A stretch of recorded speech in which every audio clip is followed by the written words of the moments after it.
price of freedom is high. Sorry. This line needs more drama, more tragedy. It needs... The price of freedom is high, but it's a price I'm willing to pay. Get the airdrop! Charge! Sorry. This is not the end. Retreat! Retreat? How disappointing. It's gonna cost a lot. Excellent work. I am Optimus Prime. If you're ready to fight for our future, form up on me. You are a fool, Optimus. You are either with me or against me. I am Megatron, leader of the Decepticons.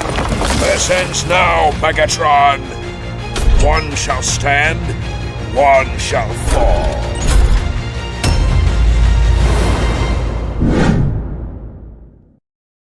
New Tiger Buddy and 3 Buddy sets available now. Calling Tiger Buddy to battle. New Tiger Buddy arrives on the battleground in all its glory. Exclusive Buddy outfit included. Show off your unique battle flair with a stylish look. There's more. Cute weapon finishes, epic helmets, and backpacks await you.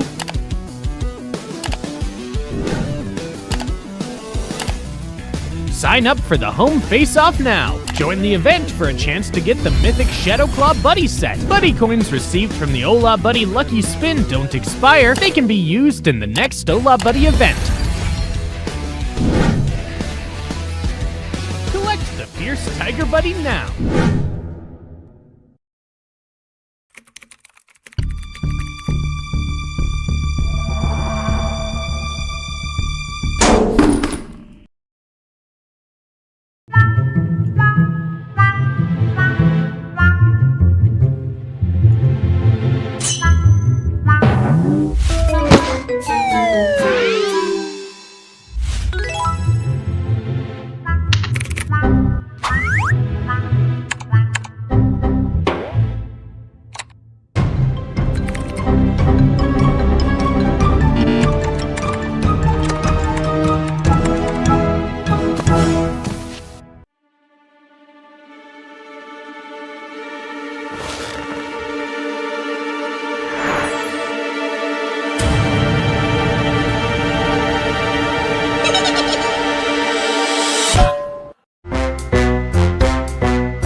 اسمي حسين أيوب، صممت خرائط ببجي موبايل اتلعب عليها أكتر من 3 مليون مرة. كواحد ماب كريتور ممكن ناس كتير تفتكر إن أنا خريج كلية فنون أو دارس حاجة ليها علاقة بالتصميم، بس أنا في الحقيقة شخص عادي جدا خريج كلية حقوق، بس عندي شغف كبير أوي تجاه الرسم. بحب الألعاب الأونلاين، بلعب ألعاب كتير، بس موضوع ببجي جه بالظبط في 2018. ده كان وقت نزول اللعبة.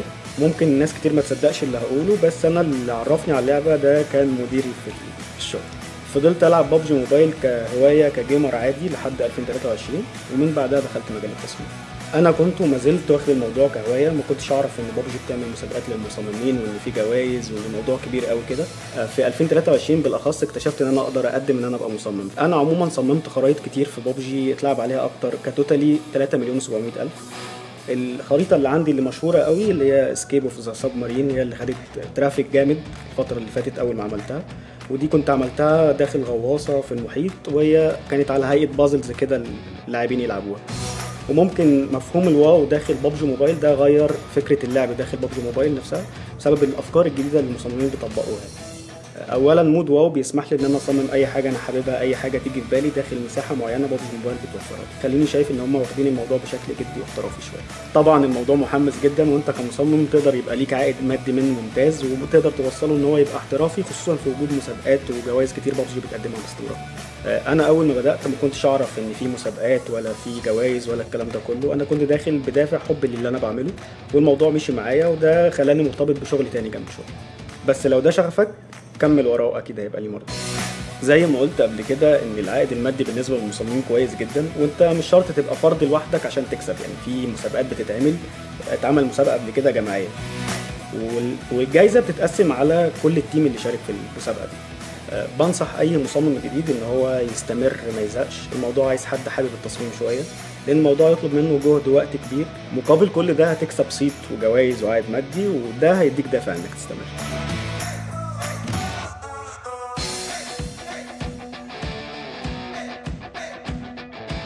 Perkenalkan, nama saya Kibo, saya berasal dari Aceh, tepatnya di kota Banda Aceh. Keseharianku sebagai teknisi HP dari tahun 2009 sampai sekarang. Jadi pertama kali Kibo ikut program kreator, waktu season pertama Kibo mendapatkan juara. Pernah buat Masjid Istiqlal, Menara Kembar di Malaysia, terus kolaborasi sama Bernadia, terus yang terakhir kolaborasi sama IQ merek HP. Perasaannya alhamdulillah senang sekali. Terutama Kibo dipanggil itu bukan sebagai teknisi HP, tapi sebagai konten kreator WoW. Dan kedua, Kibo juga dari pertama Kibo edit WoW itu dari nol sampai sekarang Kibo bisa dipercaya. Itu sangat senang. Dunia World of Wonder ya, dari tim Indonesia sendiri kita waktu itu sempat mengadakan beberapa perlombaan gitu untuk pembuatan map WoW, dan Kibo tuh sempat menang juga. Dan karena dia aktif di komunitas WoW PUBG Mobile Indonesia, itu kita undang Kibo untuk jadi moderator, untuk memoderasi teman-teman komunitas kreator WoW di Indonesia. Teruslah berkarya, apapun ceritanya. Jadikan setiap tantangan sebagai proses belajar menuju versi yang terbaik. Karena di balik semua kerja keras kita, pasti ada hasil yang pantas kita banggakan. Just susu one more time, bro. Memang gila lah doktor kacang susu kita. Pernah juara PMPL, aku nak apa sebenarnya? Jadi pro player, ramai orang tanya kenapa. Jawapan dia simple, aku nak bagi balik dekat komuniti. PUBG Mobile sebenarnya bukanlah tembak-tembak je. Bagi aku, dia satu dunia yang kau boleh cipta ikut imajinasi. Sebab tu, aku mula buat map dalam World of Wonder. Tempat untuk player belajar, explore dan enjoy cara baru main game. Map WoW aku ni bukan sekadar map. Dia ruang untuk player baru polish skill dan maybe satu hari nanti jadi juara yang seterusnya. Aku mungkin bukan lagi pro player, tapi dalam dunia yang aku bina sendiri, aku masih lagi juara.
All right, good afternoon or good evening, ladies and gentlemen. This is PMNC 2025 South Asia. That is the PUBG Mobile National Championship. So, we are your casters. My name is Annie, and Gaming Portal is with me. So, what's up, Gaming Portal? How are you?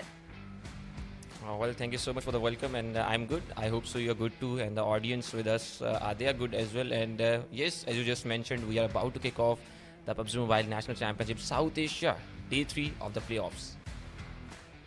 Yes, absolutely. This is day 3 of the playoffs. We've had 2 really great days of the playoffs already. So we have a bunch of teams that already racked up a lot of points. And of course, we'll be moving on to a bunch of more days. So for today, as usual, we will have 5 maps. And I believe the first one will be Sanhok for groups A, B, C, and D. So we'll be waiting up for that later on. But for now, well, I've seen the list of teams playing and it's absolutely crazy. And some of these teams are really big names, especially in the South Asia scene. So I'm really excited to see how this will all play out. I mean, we still have a bunch of maps to come in this PMNC, but knowing who's gonna come up and join us in the finals later on is gonna be really exciting. But of course, this is still the qualifier, so we're gonna be looking forward to that. So, Gaming Portal, what do you have to say so far about our PMNC 2025? Well, so far what I've seen, I think so. Team AEROMACY, they are playing very well, and then there's Team BLUZZ official. I saw them at number 2 in the rankings, I think, after the day 2. So these both teams, they are playing really well. And then we have a very good teams, as you just mentioned, Team DRS Gaming. We have Team T2K and some of the very experienced teams in this lobby. So they are fighting, obviously, first of all, for the grand finals, and then that main fight of the PMSL slot. I think 2 of the slots will go towards the PMSL Fall 2025 of the CSA. So will be quite exciting. But for now, we'll see some of the details of this event. And here it is, the event calendar we were talking about. So playoffs, we had like 4 days, and on 7th of August we started with the day 1. Then we had the day 2 on the 8th August. Then today we have the 3rd day on the 9th August, and tomorrow will be the last day of the playoffs stage, and then we finally will jump towards the grand final, starting on the 15th August and ending on the 17th August. Yep, 7 days of wonderful playing in this PMNC. So, of course, we did move on from August 7 and 8. That happened in the past 2 days, and we are now at 9th. Still 3rd day of the playoff stage, and there's still a lot of exciting things to look forward to. But so what's gonna be exciting is yeah, this is the teams that will be joining us for PMNC.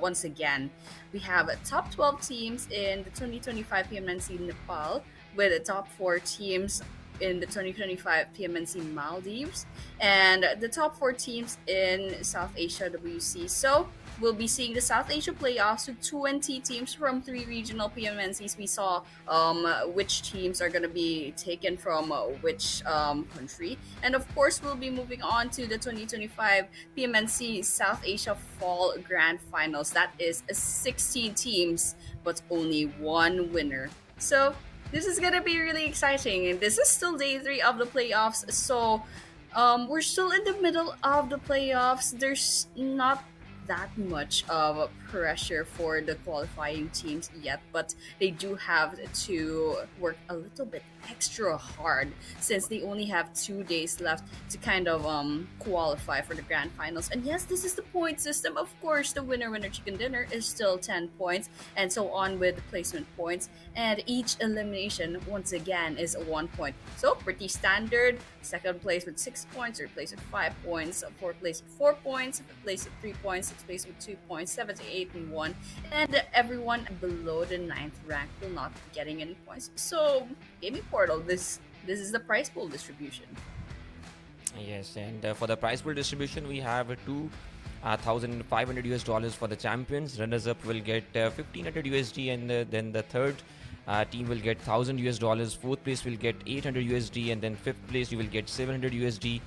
600 for the 6th place, and then 7th place will get $500 and then for the 8th place we have $400, and then 9th to 10th will get $250, and then for the 11th to 12th it will be $150, and then the qualifying teams for the grand finals will get at least $100 each for the 13th till 16th spot. And this is it obviously for the prize pool distribution, and that obviously sums up this distribution. But most importantly, the champions, the teams obviously will be fighting for this title, though. Teams will be fighting for the top 2 slots, as we just mentioned quite earlier, that the top 2 teams will move towards PMSL CSA Fall 2025, and then from there on the fight will begin for the PUBG Mobile Global Championship, as we already know.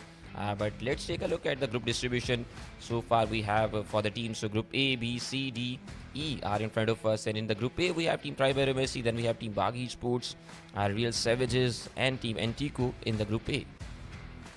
Yep, and in Group B, AKAZAYA Esports, BLUZZ Officials, MAKPEN, and One Hit RLX. And Group C, we have SKD Esports, 4 YONKO Lucky Cats, SDMZ Esports, and 4 Knights.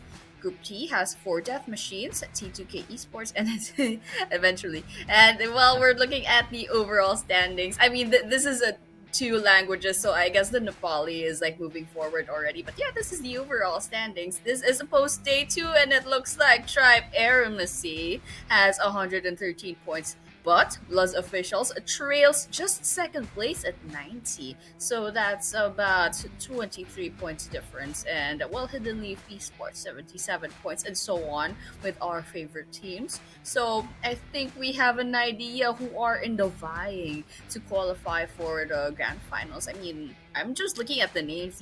Some of these names are really, really familiar, and these guys, I keep seeing them in South Asia's tournaments. So crossing my fingers, especially with Tribe AEROMACY. So far, I've seen several of their tournaments where they've been doing really well, Gaming Portal. Yes, and Tribe AEROMACY, I think this new lineup, they are doing wonders, and I must say the addition of the 2 players from the side of Team DRS Gaming, I think it definitely has just shifted the gears for Team Tribe AEROMACY, and now we're seeing them performing so well in different tournaments. I was just casting another tournament earlier and just mentioned this thing there as well, and now here seeing Team Tribe AEROMACY topping this chart. So yes, Team Tribe AEROMACY definitely has a lot more potential in them now with this new lineup, and we definitely can see them going towards the grand finals, and then from the grand finals you definitely can see them lifting the trophy, and then going into the PMSL South Asia CSA, in fact, Fall 2025. But on the second page we have Team ABRUPT Slayers, 43 points. Here the teams are struggling for now. ANTEIKU only 3 points in the 8 matches they have played, and then we have 14 points and soon 15, 17. So these teams obviously they are struggling apart from maybe the top 3 teams or top 4 teams we are seeing on this page. Other than that, each and every single team, almost they are quite safe somehow for the top 16, though some of the names, but a few of the teams definitely are struggling even to find their place into the top 16. But moving towards the top 5 eliminators, post day 2, we have BLUZZ YONKO, who has got 22 eliminations and 4,000 plus damage to his name. Yeah, and AST Rig coming in second with 22 eliminations and damage dealt of 3.8k. Same team, AST Delta with 18 eliminations and 3,347 damage dealt. And coming in fourth is HLX's Frag with 16 eliminations and 3.6k damage.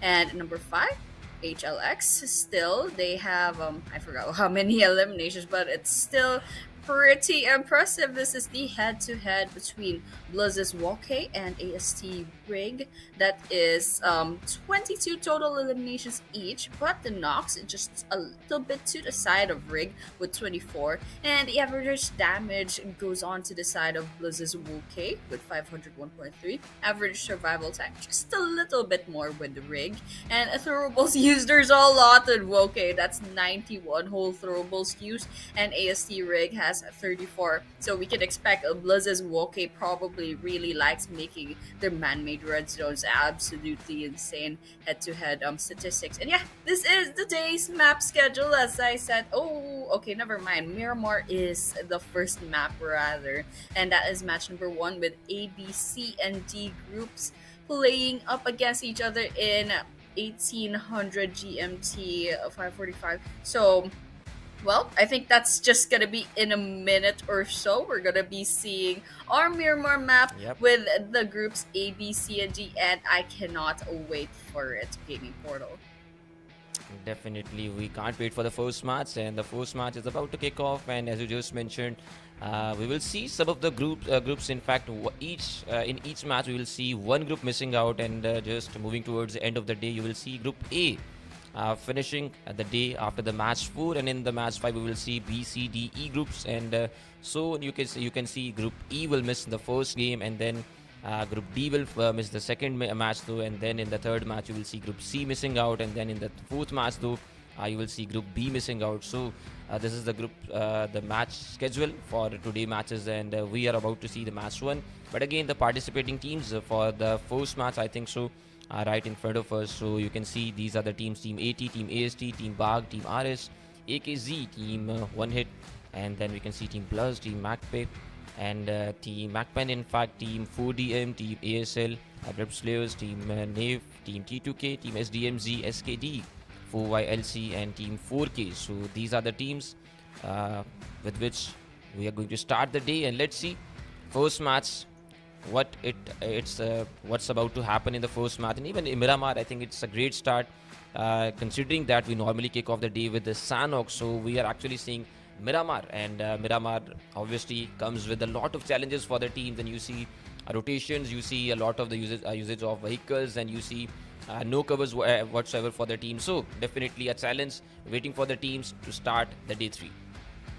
Yes, absolutely. And we are just right on schedule. So with that, I think everyone's just settling into the lobby, getting ready for that Miramar map. And well, it's a typical Miramar map. It might lag on for a little bit longer than usual, with all the camping and a lot of open fields, a lot of elevations as well. And well, we're going to be expecting a lot of vehicles, a lot of rotations as well, depending on the flight path and the circle. But yeah, those are still some pretty basic stuff. But I'm really excited for this lineup because it looks like our top team, Tribe AEROMACY, that's AST, they are actually going to be playing in our first map. So, well, they have a track record of, I believe that was already 4 winner chicken dinners in the playoff stage. So that's pretty impressive.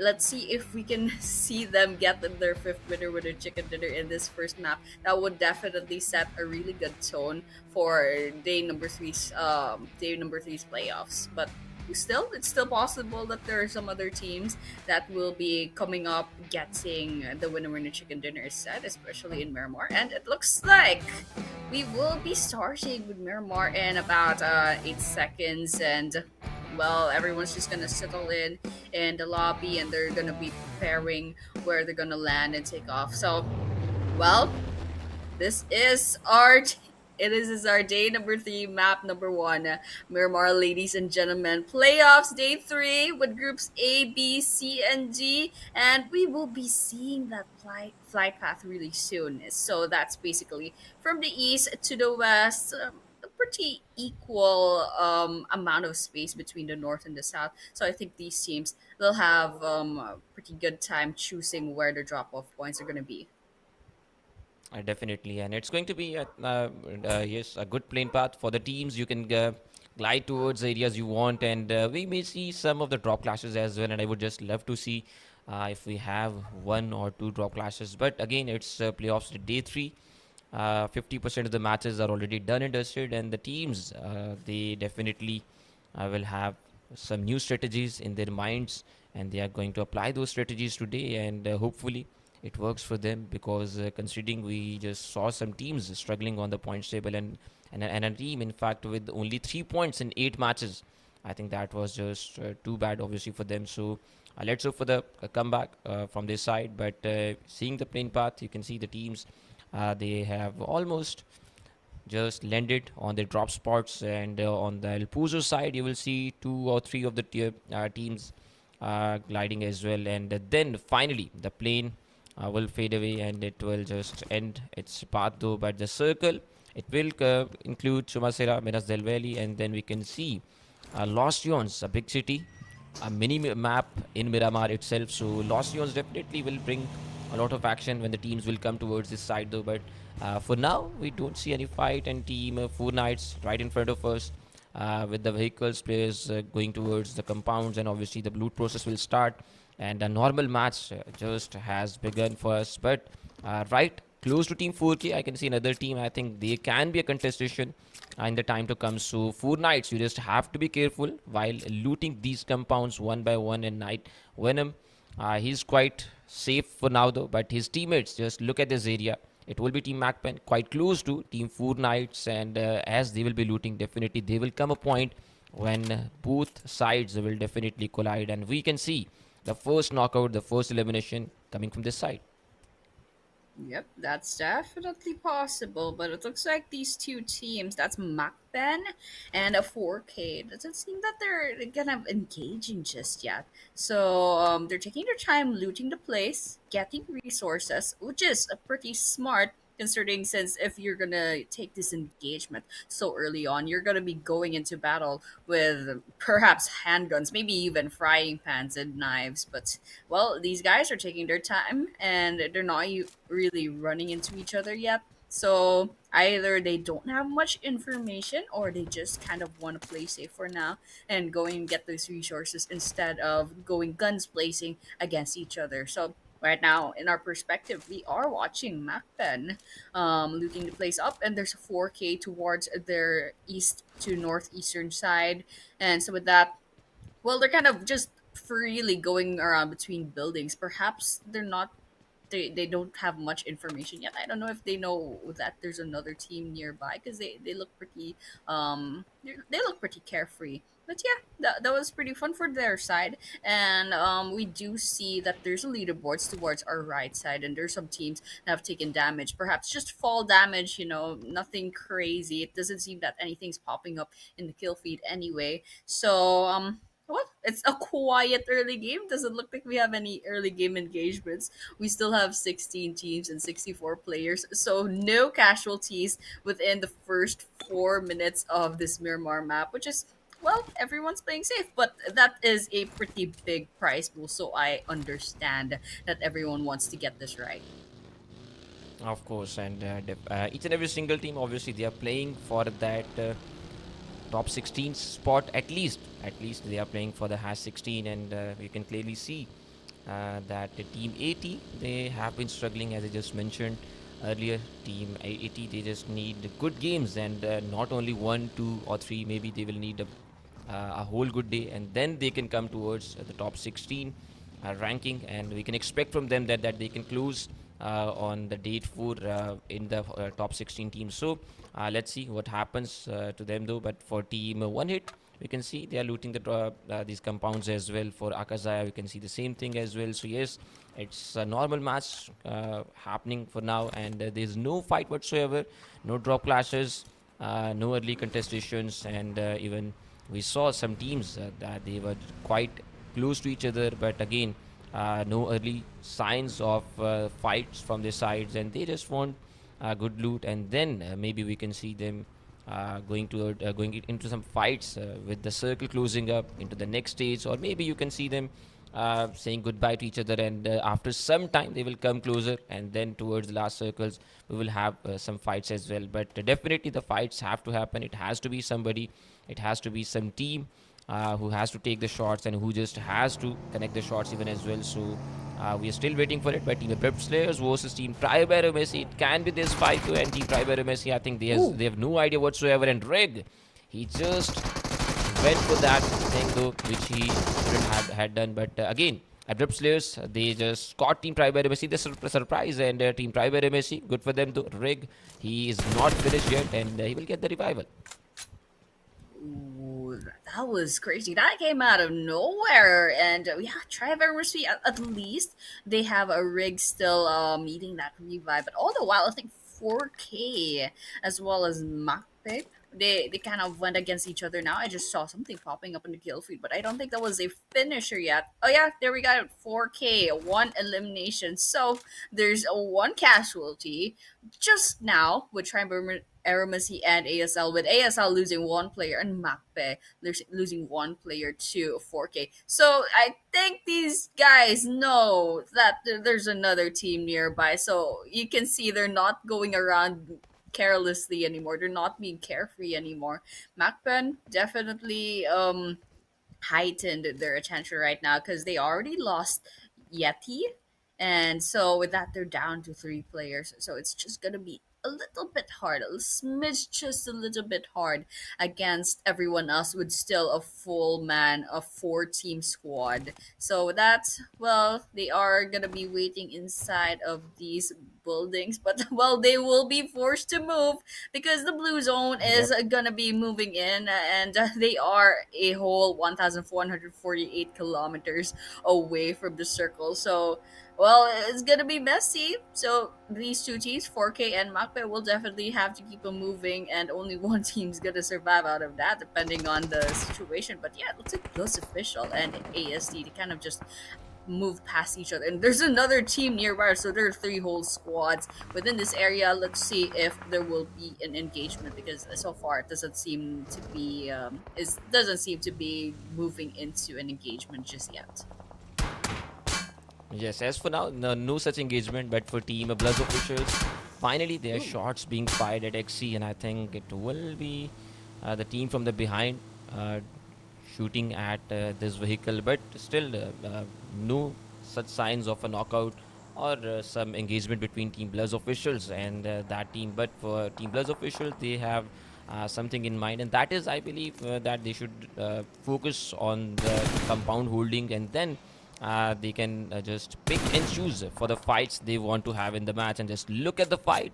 Team BLUZZ officials, I think they finally have got the knockout, but still you have to be careful while going towards the finish. And if, in fact, if you do this in this early stage, it can be a big challenge for the team. But we just saw the circle shift as well, and with that circle shift, you will see a lot of teams obviously moving on their vehicles now. And as I just mentioned, Team BLUZZ officials, probably they heard me, and now they are rotating as well. They are moving towards another area, and this is Lost Zones once again. Remember, this is that big city where we are seeing some of the teams roaming around, some of the players still staying in the compounds, and they are waiting for the right time when they will fire shots, and they will catch some of the teams in the surprise as well. But for Team NA, Jimmy, he's holding his position. I think maybe he just saw someone else. But for BAGH, they are shooting down some of the players, and it will be Team BLUZZ official. They just rotated quite earlier, right in front of us. But unfortunately, as it just were about to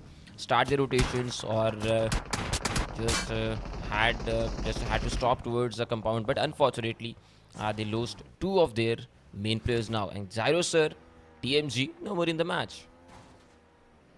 Oh man, man, not a good start for BLUZZ officials, and they already lost 2 players, so that's a huge numbers disadvantage coming in for their team. But still, they are number 2 on the leaderboards, so they kind of have a lot of cushion in terms of points in this whole playoffs. But still, this has been a pretty good map, and it's still 10 minutes into the game, and losing 2 players is kind of big thing. But yeah, we're gonna be looking at T2K Esports right now. It looks like there's someone shooting bullets towards their eastern side, and there's gonna be another team towards their left side. So Los Leones, well, it's gonna be a little bit crazy coming in a few minutes or so, because everyone's kind of congregating over here. And well, it's pretty much a surprise, because I was thinking Miramar maybe, it's just gonna be a lot of hiding. But looking at the kill feed mid game, there's a lot of things happening. BAGH just lost Joker YT,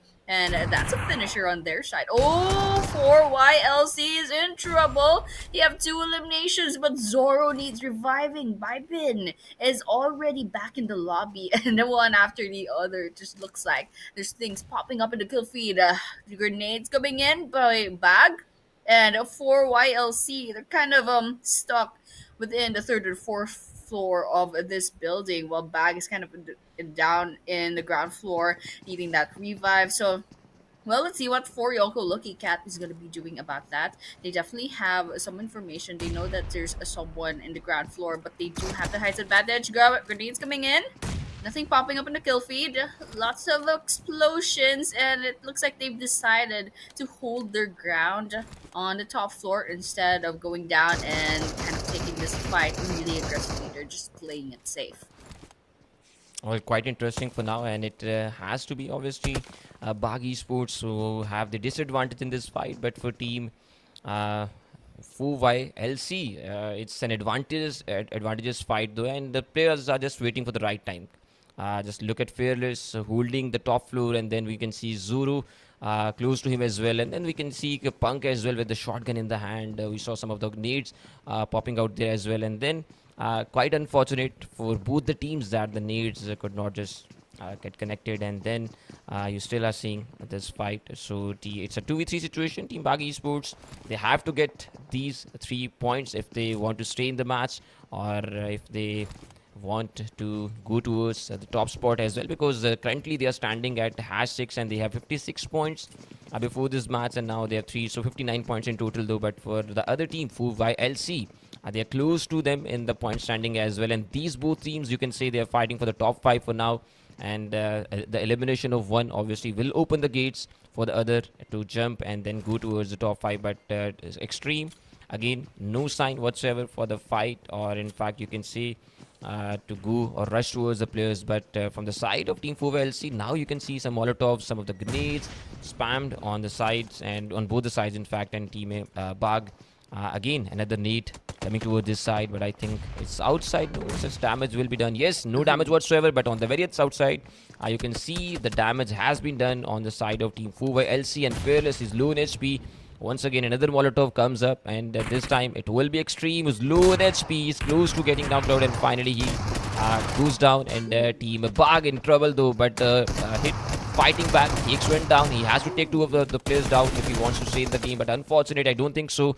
He will pull this off, and yes, it will be Team BAGH Esports getting eliminated, and FUVY-LC finally with the first team elimination of the match.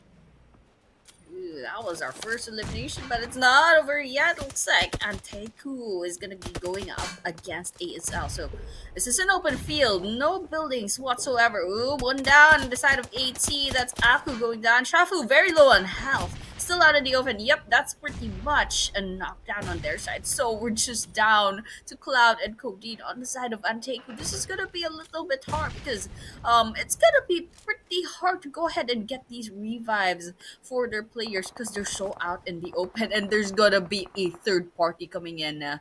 There's a brown team, the brown squad, just below where AT is positioned at. So AT is gonna be having a hard time coming back from this, especially since Shafu ANTEIKU and Ako have been eliminated off completely. So this is Codeine, very low on health. ASL looks like they're gonna be bagging this victory on their side because they have the numbers up against each other. But of course, Nave is NAVE rather is just hovering about. They know that there's a fight going on over there and kind of just scouting out some information. So it looks like Lucifer gets Codeine and steals that kill away from ASL, and Cloud is just nearby the last person on ANTEIKU. So with that, Susty looks like gonna come in on the front lines, grenade in hand. But it looks like they'll be roaching out of the place, finding another angle. But yeah, it looks like 4K has been eliminated off camera, but all the while Cloud is still trying to get some damage in. Well, nothing to lose now. You're all that's left of the team, and the numbers are stacked up against you. So just trying to get this one kill, just 1 point, and with that, that's a full finisher. At least 1 point for the side of ANTEIKU. Let's see how long Cloud can go ahead and stay alive in this situation. I don't think, I don't think so that he's going to stay longer here. But Cloud, obviously, as you always expect from a solo play, that he will take someone with him before going towards the lobby. So Cloud did the same thing. He took one down and then did the finish as well. And now we can see a 1v2, maybe. In fact, it can be a 1v1 because one of the players is down and right in front of him. So Cloud will go for that 1v1. He takes a shots and then he will finish another one. Gangsta no more in the match. Team ABRUPT Slayers on the verge of elimination. They are low in HP. In fact, only one player is out there. So Chari is low in HP. He has to just use the first aid if he has any first aid. But Cloud, he has good health. He has a shotgun in the hand. And again, everything is in his favor. And this can be it for Team ABRUPT Slayers. And yes, it will be it for obviously the team at ABRUPT Slayers as they getting out of the match. Team YNRC will jump towards this side and they will get the elimination as well. And Team ANTEIKU is out as well. So this is the fourth team elimination now in this match. Team 4K earlier they got wiped out. Now we're seeing two back-to-back eliminations of the teams. But again, we are not stopping here. We'll see some of the knockouts in the kill feed as well. And Team T2K this time around in the kill feed taking one down. That was crazy, especially from ANTEIKU's Cloud, taking 3 people down before eventually falling to the lobby. But yeah, it's not over yet. T2K Esports up in the open, up against, there's AST, there's AKAZAYA as well, so it's quite a mess, especially since we are already 17 minutes into this game. But there's still 12 teams, there's still 34 players left standing, and there's a lot of really good teams that are still up in the run. It looks like, well, we're looking at NAVE ISSL still up in the running. They found 4 YONKO Lucky Cats, lots of bullets coming and finally knocking Fearless down, but that's not a finisher just yet. Lucifer will be backing down. They gave away their location, and there's still 3 players from 4YLC out and about, so they have to kind of use their numbers to their advantage. Chasing in, oh my gosh, Susty gets eliminated, and with that 4YLC says goodbye. But all the while, still Real Savages joins in the fray. Lots of teams actually congregating over here. I think this circle, since this is a stage 5 circle, is going to be quite a mess, especially here in Los Leones. T2K out in the open. AST, that's Tribe AEROMACY, still up and about. 4 players is still standing, so they have a pretty good chance of kind of surviving this situation. So let's see what they're gonna do right now. Well, what is going on right here? You can see AKZ. Oh my god, what is happening here? And Mahdi, before going towards the lobby, he takes one down. Will obviously confirm the elimination as well. Now Team T2K, when they realized, I think it's a bit late obviously for that player's elimination, but Igneous will shoot here the player down, and now we'll see another team elimination. But T2K definitely Masters already wasn't expecting this, and we were not expecting even this thing. And then we had Team Tribe AEROMACY right in front of Team T2K.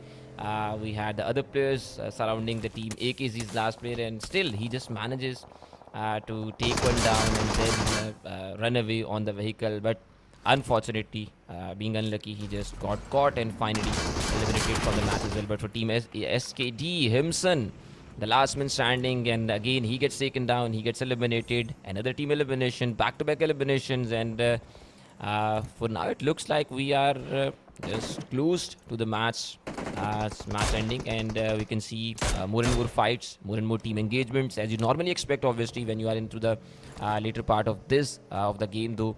And we are currently into the stage 5. So Team Tribe AEROMACY, again, this can be a match for them. Team BLUZZ official, they have 2 of their players in this match, so it will be a bit a difficult game for them. But on the other side, we can see Team One Hit with 4 men standing. Team RS, they have 4 of the players as well, and then we can see Team SDMZ with 3 of the players alive as well. So it has to be Team Tribe AEROMACY, considering the odds are in their favor, though.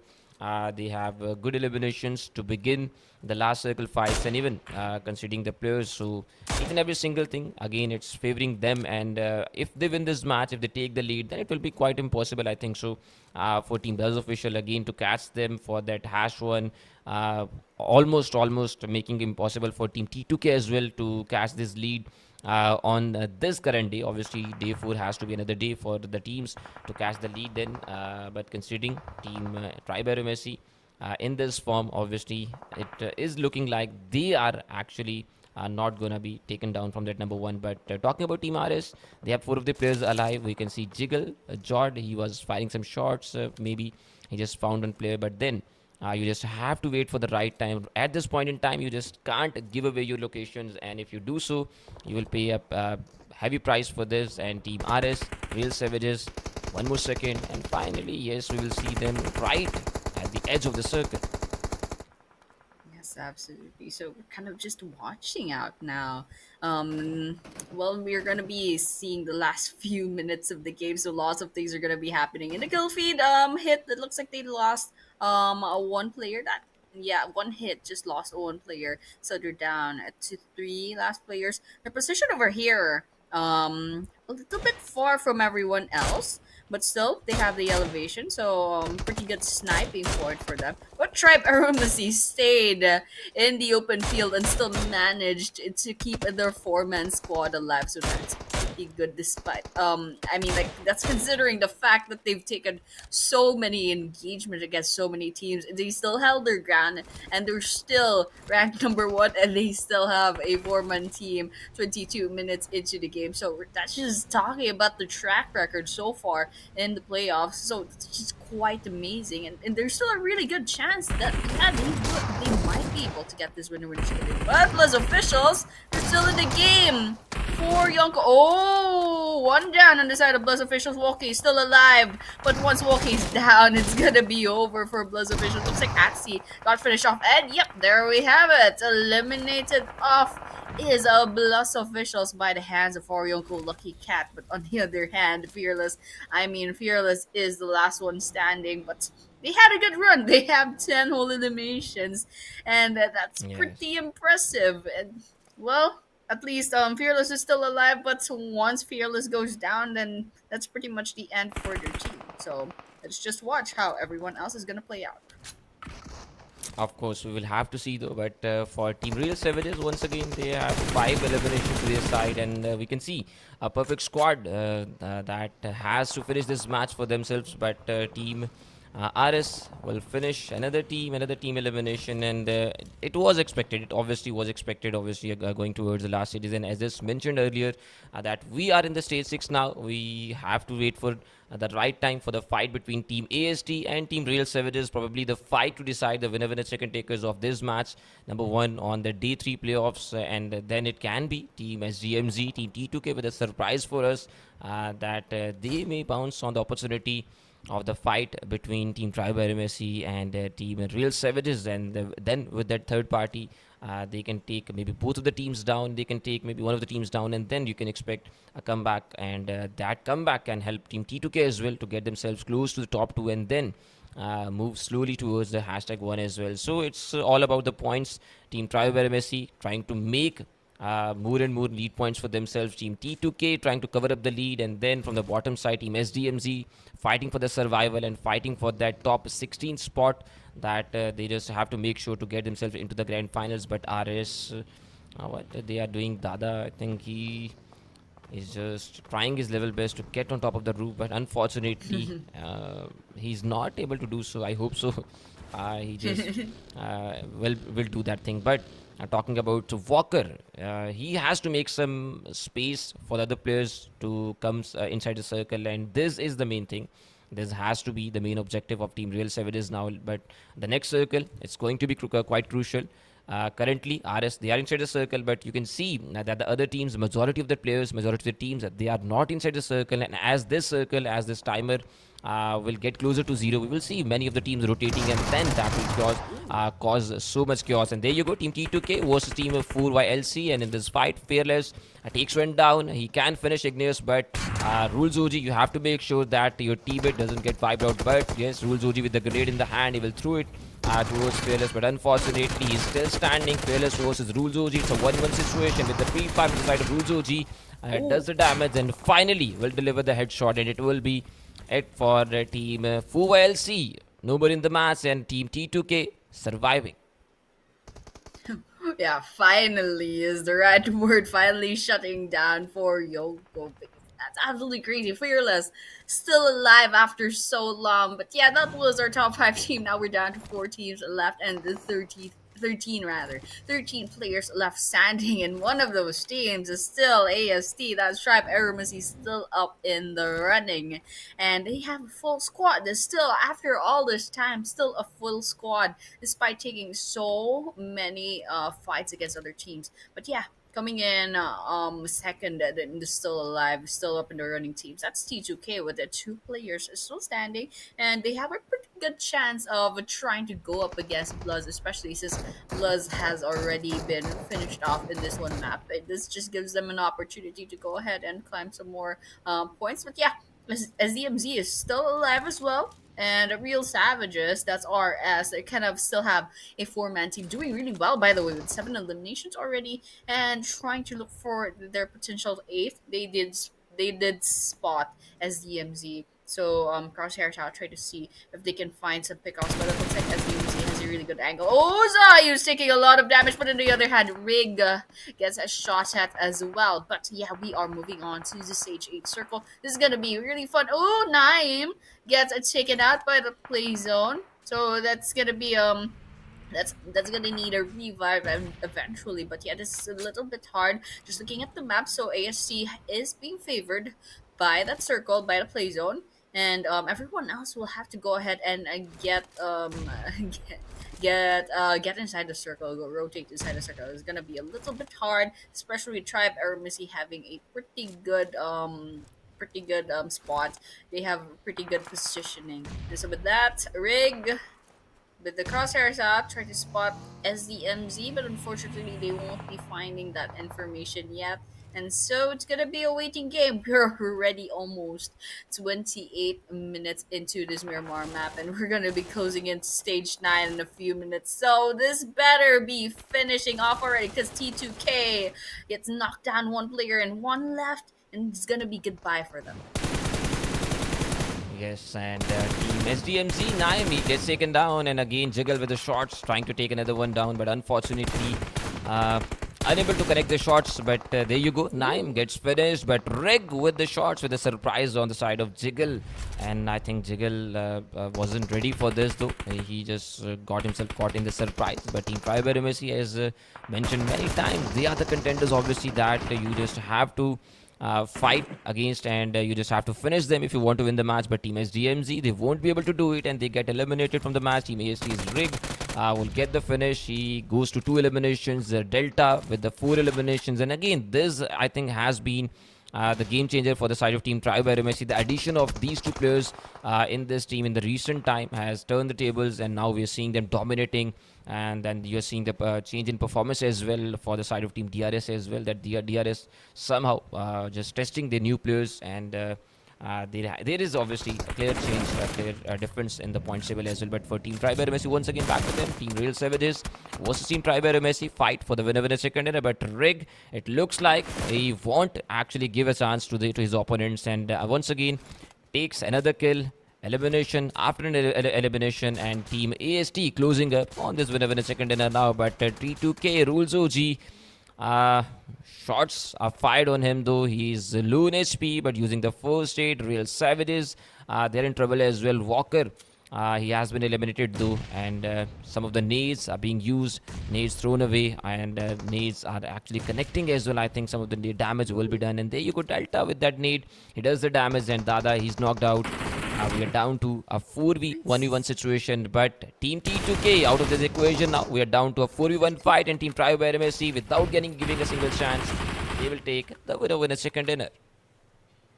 All 4 players still standing. Tribe AEROMACY is absolute beast. I mean, well, throughout the whole game, they've just been on fire. They've been taking engagement after engagement. They've faced so many teams despite all that.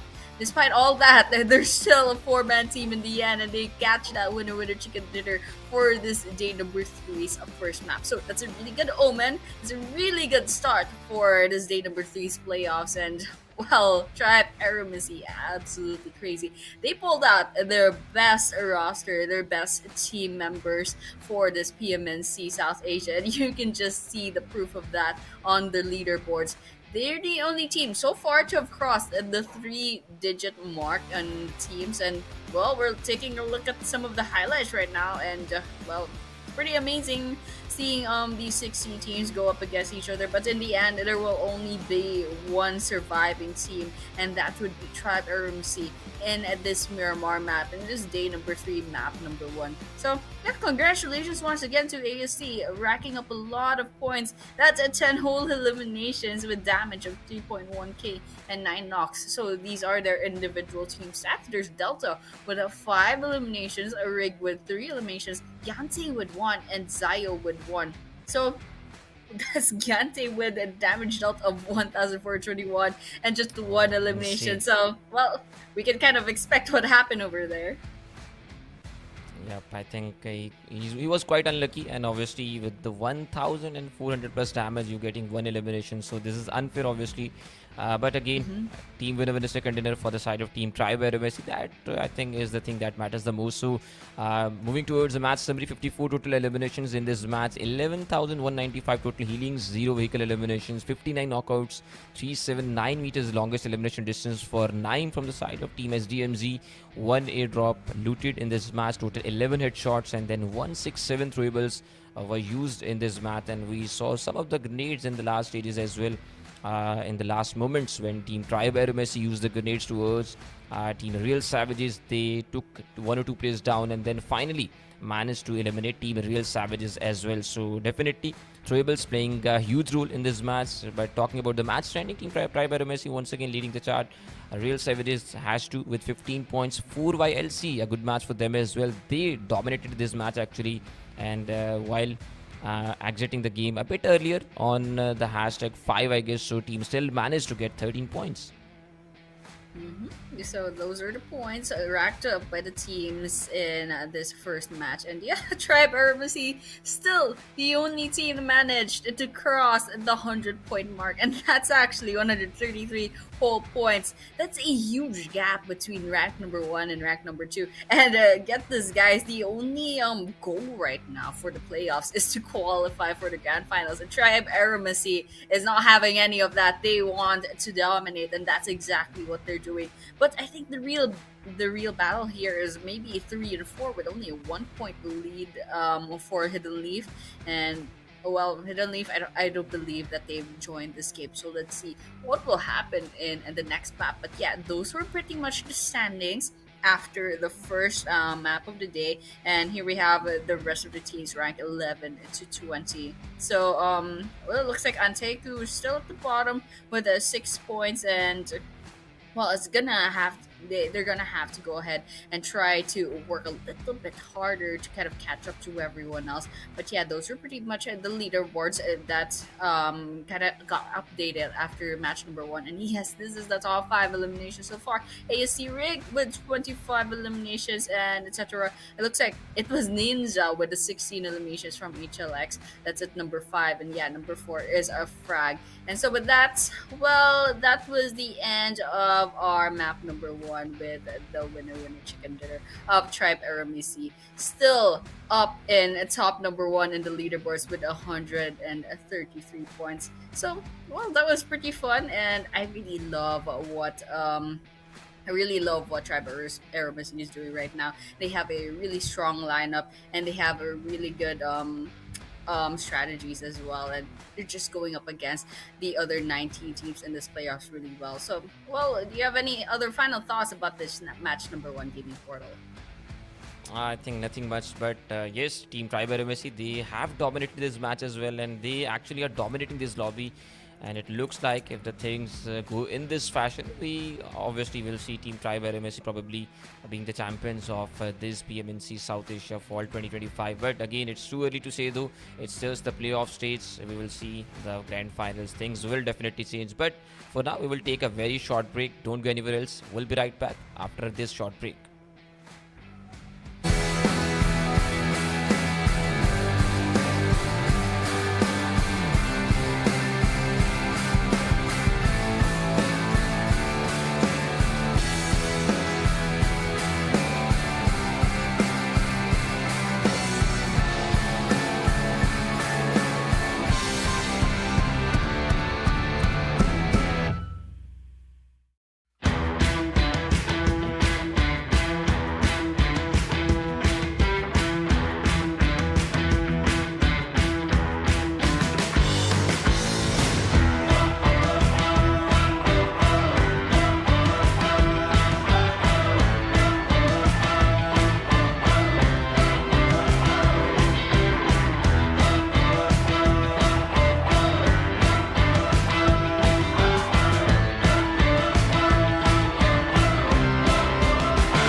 Welcome to Metro Royale Advanced Tips.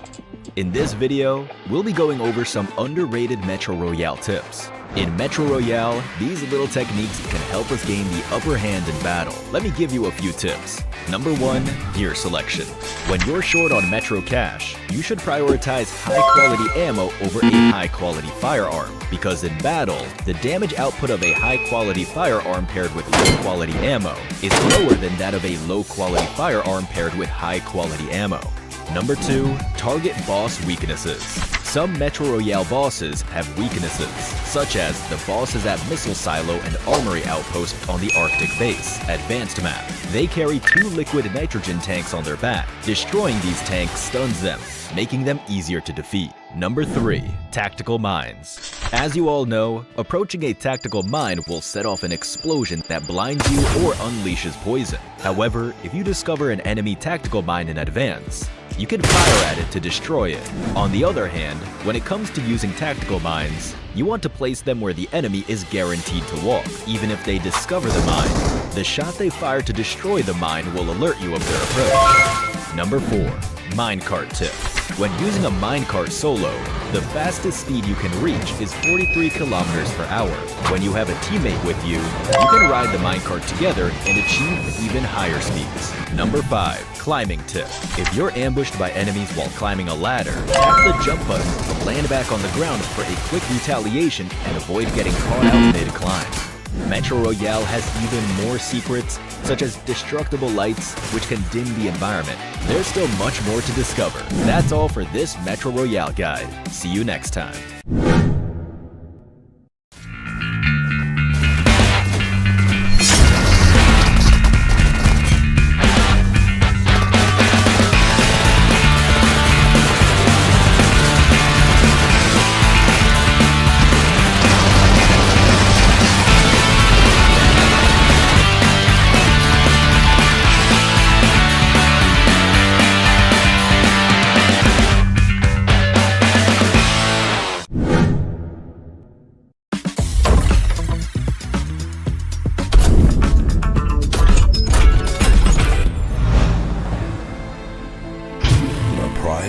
freedom is high. Sorry. This line needs more drama, more tragedy. It needs... The price of freedom is high, but it's a price I'm willing to pay. Get the airdrop! Charge! Sorry. This is not the end. Retreat! Retreat? How disappointing. That's gonna cost a lot. Excellent work! I am Optimus Prime. You're ready to fight for our future. Form up on me! You are a fool, Optimus. You are either with me or against me. I am Megatron, leader of the Decepticons. This ends now, Megatron. One shall stand, one shall fall. Well, we are back to the 2025 PMNC South Asia, that is PUBG Mobile National Championships, and we just witnessed match number 1, and that was the Miramar for our first map with groups A, B, and C, and D, and that was with the winner chicken dinner of Tribe AEROMACY still in the top 1 for these playoffs. And so we are your casters once again. My name is Annie and Gaming Portal is with me. So Gaming Portal, what did you think about that first match? Well, first of all, thank you so much once again for the welcome. And for the first match, I will say again, domination by the side of Team Tribe AEROMACY, and we just saw the damage. We saw the individual stats as well. The players of Team Tribe AEROMACY, they are leading the elimination leaders. They are leading the overall rankings. They were actually in the winner secondary team stats as well. 1400 individual damage we just saw in the last match by a player from the side of Team Tribe AEROMACY. So each and every single, I will say, department, Team Tribe AEROMACY, they are actually doing some damage. They are dominating this lobby. They have done some destruction. You can see whatever you want. But for the next match, we will have Sanhok, and we are going to see Group D missing out this match, and now we are going to have Group E in this match. So the first match of the day for Group E and Group ABCE. ABCE. The 4 groups are going to play this match. Absolutely, and it's gonna be Sanhok. So it's a lot of there's a lot of things that are unexpected for the Sanhok map, since a lot of these teams, well, they have, usually in tournaments, it's always just Erangles and Miramars and just like 1 or 2 maps of Sanhok. So right now it's gonna be a little bit of a wild card for the participating teams. So I'm really curious to see what's gonna happen in the Sanhok map, because usually it's a really messy game, and it looks like we're gonna be seeing some new faces that we didn't see in match number 1. That's LF, HLX, NEPX, and of course DRS Gaming. So well, this is gonna be really exciting. I'm really hoping to see a really good match for this second map, and it looks like Tribe AEROMACY is still gonna be playing in this match in Sanhok. So well, the question is now is, will Tribe AEROMACY get another winner chicken dinner, or will it finally be someone else? So that's something that we're going to be finding out in maybe 20-25 minutes. And with that, we're going to be seeing our flight path to match number 2, Sanhok, on our playoffs day number 3. Yes, and with this playing path, we definitely have some new teams in this match as well. And as just already mentioned, and you just saw the names on your screens, Team DRS Gaming, Team Hidden Leaf Esports, Team NEPX Esports, LaFamilia Esports. So these are the 4 teams joining this match, and for the teams resting in this match, you can see like Team Food Death Machines, Train to Kill, T2K not playing in this match, ABRUPT Slayers, and Team NAVE, ISSLXNRC. So these are the teams not playing in this match. But talking about the playing part, talking about this Sanhok map, so does not matter where you start from and where the playing path ends. But what matters the most is that the drop clashes. In fact, we see a lot of drop clashes in this match, and you expect to have at least one or two in this map though. So currently we're not seeing any of the drop clashes, I guess so, because Team LaFamilia going towards the Hath inside, Team BAGH, I guess they actually have just distanced themselves from Team LF as well. So no fight out there. Team AT ANTEIKU versus Team BLUZZ official. It could have been out there, but Team BLUZZ officials obviously going towards the Camp Alpha side, and Team ANTEIKU going towards the Hathin side. The Hathin is the bottom side though. So you will see no fight whatsoever there as well. And then on the bottom side of the map, you can see DRS Gaming finally coming into this map, the first map of the day for them, and it's a crucial one, I think so, because you can see Team DRS Gaming probably standing or sitting on the table at maybe hash 11 or 12 spots. So DRS Gaming, they have to make a comeback. They just have to be safe in the top 16, and more than that, they just have to prepare themselves for that grand finals coming up right after these playoffs. Absolutely, absolutely. And we'd love to see our favorite teams coming in for the grand finals, because these lineup of teams for this PMNC is pretty crazy. So, with that, well, we're 2 minutes into the Sanhok, and yes, no early game engagements whatsoever, just as usual, just like our first Miramar map. So it looks like, well, everyone's kind of just looting the place about. There's some teams that spread out quite a bit around the map, and there's some teams that are kind of congregated and just within the same perhaps compound, or just within the same village, within the same buildings. So, well, with that, it looks like nothing popping up to the kill feed, and there's some damage coming in, but probably just like tripping into flat the ground. So nothing to worry about. Everyone's kind of spread out. We can see that no one's taking damage, no kill feed either, and I'm even taking a look at the mini map like every once in a while. Yep, definitely nothing. So with that, everyone's kind of minding their own business. And even though I saw a while ago in the maps, there's some teams that kind of landed within the same area still. They're behaving. They're not taking any engagements. Oh, there we have it. I just spoke too soon. It looks like BAGH versus 4K. Yep, that's a lot of damage coming in. And Anish is already half in health. But on the other hand, already has a one elimination on their side, and that's a 4K losing one player down to 3 teams left.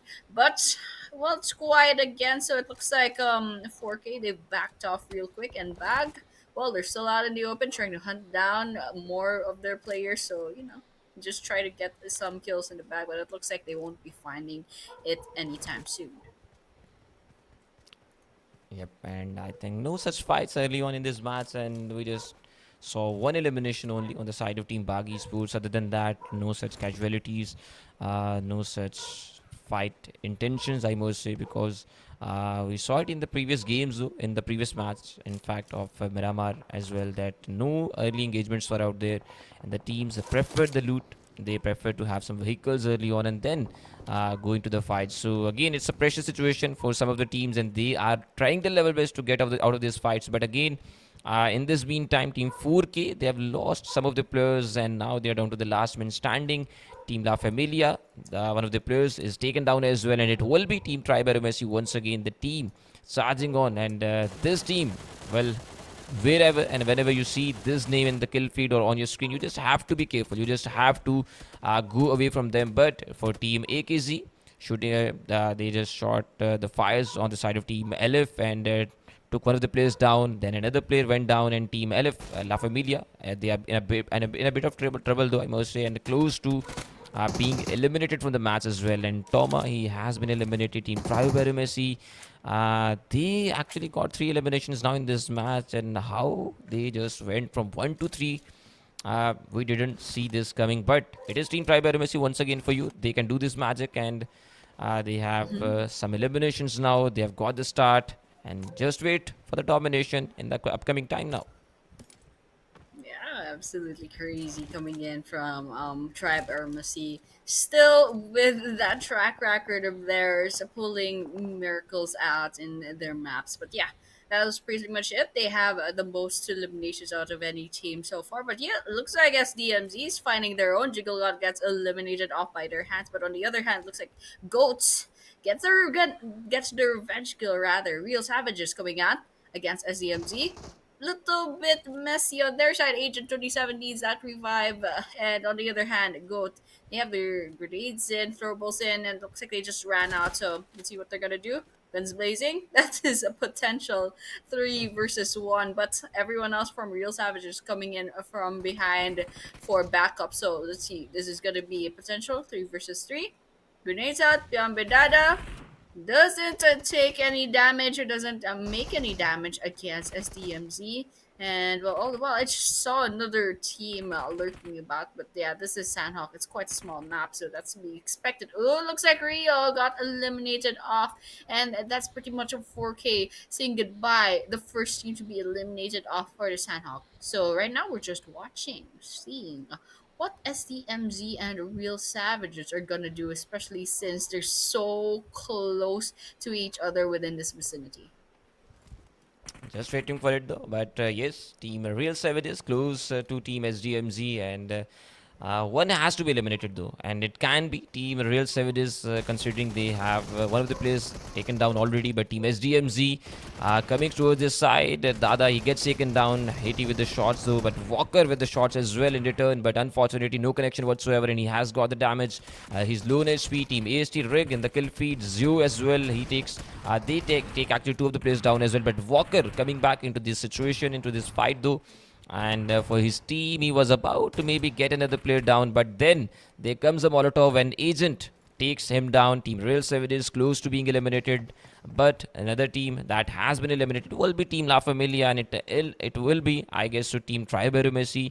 It has to be maybe the team ANTEIKU as well in the kill feed that we saw, maybe their name as well. So 2 or 3 teams, we just saw them in the kill feed, and then there's an elimination popping up of the team, and even we can see Team Real Savages as well, that they are close to actually being eliminated from this match, and it's just a matter of time. And Team SDMZ, they have given them some time. They just took the time for themselves as well, obviously, to revive their teammates, and then to heal themselves, to use the first aids, to use the bandages or whatever they just had to, because in these crucial moments, each and every single HP of yours matters the most, and then you can't take a risk. So Team SDMZ, let's wait for it. When will they fight again? But for Team DRS Gaming, they are in a fight, and I think it will be Team Hidden Leaf Esports, and one of the players has been knocked out. Yep, absolutely. So with that, Liquid... Ooh, Slayer also gets knocked down. DRS is quite near up. There we have it. Really good gaming sense. Spots DRS gets that kill in the bag. But once again, Frag is the only one left, and they're still only up in 1 elimination. And Ninja and Liquid both need that reviving. Slayer has already been slayed himself. So this is a potential... 4 versus 1 coming in against Frag. So this is going to be a little bit hard, especially since I don't think Ninja can be revived all the way over there unless Frag can somehow take down everyone else from DRS Gaming. So, there's 3 people left in DRS Gaming, and Frag's the only one left. But... well, they are trying to get these grenades in, trying to see if they can get Frag. Ooh, from behind, Cyclone finally finishes off Hidden Leaf. And with that, that is the next team to be eliminated off. So we're down to 13 teams and 45 players in this wonderful, wonderful Sanhok map. One of them still alive would be Tribe AEROMACY, and there's an EPX lurking about. Yep, and Team NEPX Esports, still, they are waiting for the fight as well, and it has to be, I believe, Team NEPX versus Team Tribe AEROMACY around bootcamp area, and this is the main building that Team NEPX is holding. But in the kill feed, Team AT Cloud, he has been eliminated once again, and it's again a difficult start, I must say, for Team AT though.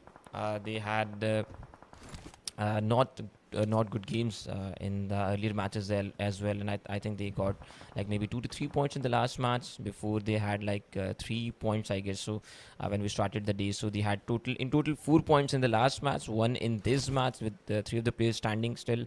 But considering Team BAGH ESPORTS searching for them, and the way they are actually searching for Team AT, it just tells us that Team BAGH ESPORTS, they are desperate, and probably they will get 1 or 2 players at least before going out of this match. So it has to be a fight between Team AT versus Team BAGH at some point. But maybe before that, we will have the circle shift. So yes, there is a circle shift too.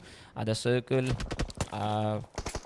is just around boot camp, the main building. Team NEPX versus Team AST.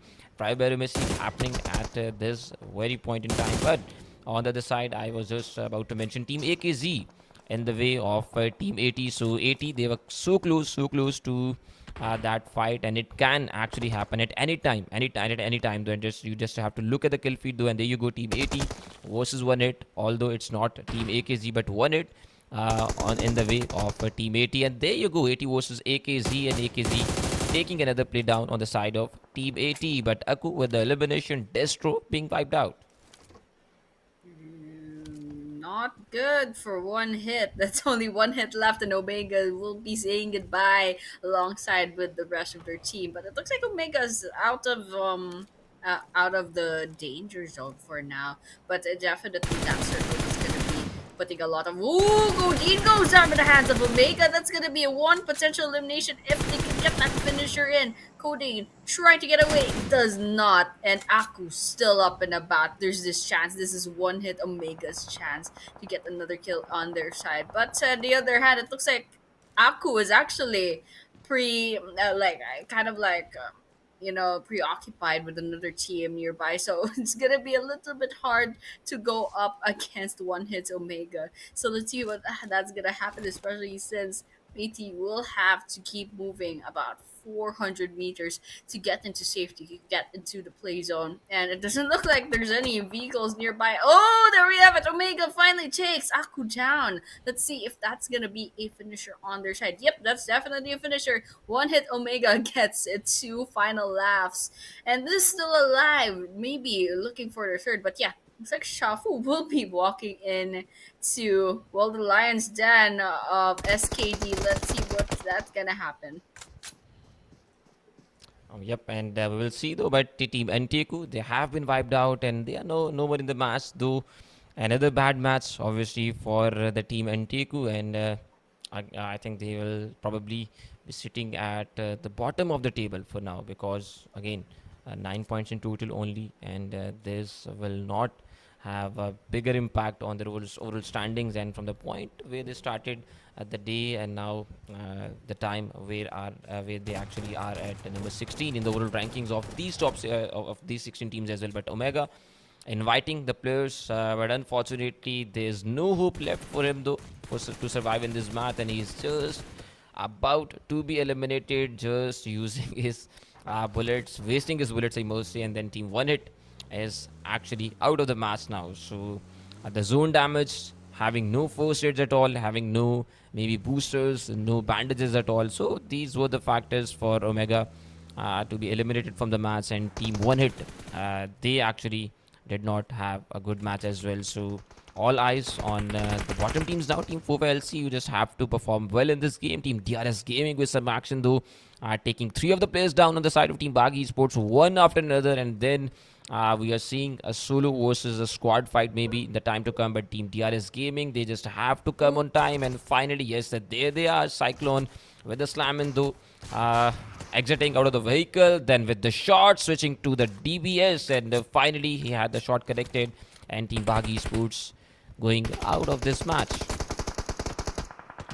Oh, Cyclone did not let them breathe. That's absolutely insane. But that was a good ending for the side of the Earth. But yeah, over here, BLUZZ still in the game, throwing some grenades. SKD quite in trouble. They've already lost Himson, and Wraith very low on health, and well, in my opinion, not a very good position either. But yeah, everyone else in SKD, the 2 last players, they're still up and about in a pretty good spot. One potentially sniping their location, but it looks like BLUZZ is also split into 2. Nonzu, lots of bullets coming in, and it's not a safe place to be right now. But oh my gosh, AST is also nearby. They probably heard those gunshots, and NEPX as well, just nearby. So let's see what's gonna happen. SKD versus BLUZZ. 1 versus 1. Wraith falls. Notsu still alive, trying to get those finishers in, potentially being able to go ahead and give this revive to Wraith. And so with that, it looks like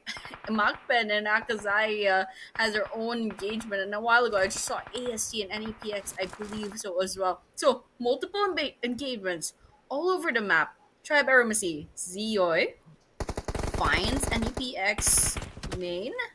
There's also another play with Claw. So all they have to do is just finish them off. They just need some information, and the smoke's coming in. So it looks like it's gonna be a little bit hard in terms of vision. Oh, lots of bullets coming in. It's actually connecting, but it's not gonna be enough. They'll have to find another way to get that damage in. Definitely, and it would actually, I believe, happen at some point, but maybe not this time. But in the meantime, Team BLUZZ official, they have been eliminated, and somehow again the gates are open now for Team for YLC, considering they are at #5 on the points table. But the number 3, they are nowhere in the match as well, and Team DRS Gaming looks like this is going to be their match, and they are dominating this match now with the 8th elimination. Killer YT with his 3rd elimination, JD with the 1, Cyclone with 3 elimination, and we just saw earlier how good was Cyclone in that fight, obviously, and then to fight against Team BAGH Esports to eliminate, I believe, Team 180 Esports as well. So that was a good fight, obviously, from the side of Team DRS Gaming, and their confidence is now to the roof, and they want to finish this game as soon as possible. But obviously, you just have to wait for the right time. You can't afford to make a single mistake before you just get spotted, or maybe you just ruin the game that you just have made for yourselves. But Team AEROMACY versus Team NEPX Esports, two of the best teams up against each other, and Team NEPX, they almost have got Team AEROMACY, and AEROMACY is down to the last place standing. SKD in the fight as well. Some players are being knocked out. Nozu, he's knocked out Pekka. He has to fight back. Wraith, obviously, he has to revive his teammate, or maybe the other one will have to revive him. Then the second player will have to take the fight. But Booth, obviously, can't just wait out there and let the opponents come to their weight. But Team AEROMACY, Kyante, no chance for him whatsoever. And this time it will be Team NEPX getting the better of Team AEROMACY. And finally, we're seeing a match where Team AEROMACY is nobody to the top 5. Absolutely. And well, AEROMACY, they had a pretty good run, but well, these guys had a lot of glory already. I think they won't, fall back too much from missing on one Sanhok game, and they did really well. That's 6 eliminations, and I believe they have a few crumbs of placement points anyway. But yeah, we're still looking at NEPX. Well, there's one player that needs a revive. Ooh, shotgun to the face. SKD's in trouble, but Mukesh gets that revenge and knockdown on their side, and it looks like Mukesh gets completely eliminated off as well. And SKD, they have the chance to go ahead and get that reset in their side. But yeah, MAKPEN out in the open. Not a big fan of where they've chosen to be, but they're making it work definitely. And Jack has already been eliminated off on their side. We're looking at Yeti, where they're positioned off, and yeah, SDMZ is still up in the running. By the way, oh, Haiti's taking a lot of damage from DRS. It's not a good place to be right now. I mean, just having to watch your back from different angles is a little bit hard, but Naeem gets knocked down inside of DRS actually didn't manage to get that kill on their side, and so that SDMZ does say goodbye as a 6th team, and now we're down to 5 teams, 13 players left standing. It looks like for YLC, 1 player still standing. DRS is still up in the running. SKD, NEPX, and MAKPEN. So with that, 5 last teams vying for this Sanhok winner chicken dinner. And yes, Team 4YLC, they are actually hoping for the best result for their side, because being solo player in this match, Zoro, I believe so, he is not expecting that much. But Team SKD, they are getting some shots. One player has been eliminated, the other one gets taken down. Zoro, yes, he will manage to actually get another extra point for his team, though. Now into the top 4, but the net need in his hand, though. He just has to be careful, though. Team DRS Gaming, they actually are using the grenades one after the other, but unfortunately no connection whatsoever. But finally with the shotgun, though, Zoro with the connection takes one down. JD with the shotgun as well. It has to be S12K versus S1897, but then JD switches to M416, and finally he will actually get this elimination. So Team 4LC no more in the match. Team DRS Gaming going on some domination spree, and now they have 13 eliminations into the top 3 already, 18 points to their name. So insane insane amount of points for team DRS Gaming so far, but obviously they are not stopping it. They will take some of the points even further into this match. Team NEPX being hunted, and finally, yes, they will be hunt down, and NEPX Claw, he gets eliminated. Domain gets zone damage, and now Team NEPX no more in the match. It's down to Team MAKPEN versus Team DRS, but Cyclone gets spotted. He's been knocked out as well. We are down to a 2v3 situation. Well, I was just thinking about that grenade throw. That was so satisfying by the side of Killer YT. But yeah, I mean, DRS, they have two healthy players still standing, one needing that revive, and MAKPEN with three good players still up in the running. So, well, MAKPEN, I love their location a little bit more DRS. Oh, they definitely have the advantage over DRS. Well, despite the fact that DRS does have 15 eliminations in the bag, now they've worn themselves out from the battles, and it looks like MAKPEN has a pretty good chance considering this is a 3 versus 1. But let's see what Killer YT will be doing with this. I mean, that's one grenade in a dream thrown down. Will it hit? The question is that, and well, it looks like the answer will be no. It will not be taking anyone down. But yeah, let's see what Killer YT will do. There's grenade coming in. See if it connects. Ooh, there we have it. Lots of shots coming in, and finally, yes, MAKPEN does snag that winner chicken dinner from DRS. But still, DRS did a really good job with an impressive. Last I saw, 15 eliminations. Absolutely impressive statistics. But yes, once again, congratulations to MAKPEN for getting this winner chicken dinner for the second match for day number 3 playoffs. Well, great match, obviously, for both the teams, and Team MAKPEN getting the better of Team DRS Gaming this time. And I believe that the knockout on the side of Cyclone actually was the breakthrough for Team MAKPEN. And right at that point when Team DRS Gaming had just finished the top, that third team, Team NEPX ESPORTS, they actually were not maybe aware of the fact that Team MAKPEN was in a good position. They actually had some angles on the players, and then right at the time when Cyclone was about to get himself into that cover, he got hunted, and then he got wiped out as well. So MAKPEN with the match winner chicken dinner of this second match of the Sanhok.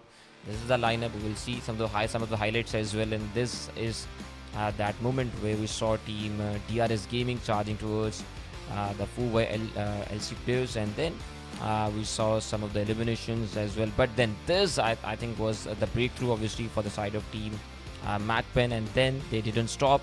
They rushed towards Killer YT. He took one of the players down, but then again it was a 1v3. It was almost impossible, so he just managed to get that #2 for his team. But for the winner chicken dinner team stats, on kill, he gets 2 eliminations, Yeti with 2 eliminations as well, and then we can see 1-0 elimination to the other players as well. So in total, you can say 901 damage with 5 eliminations.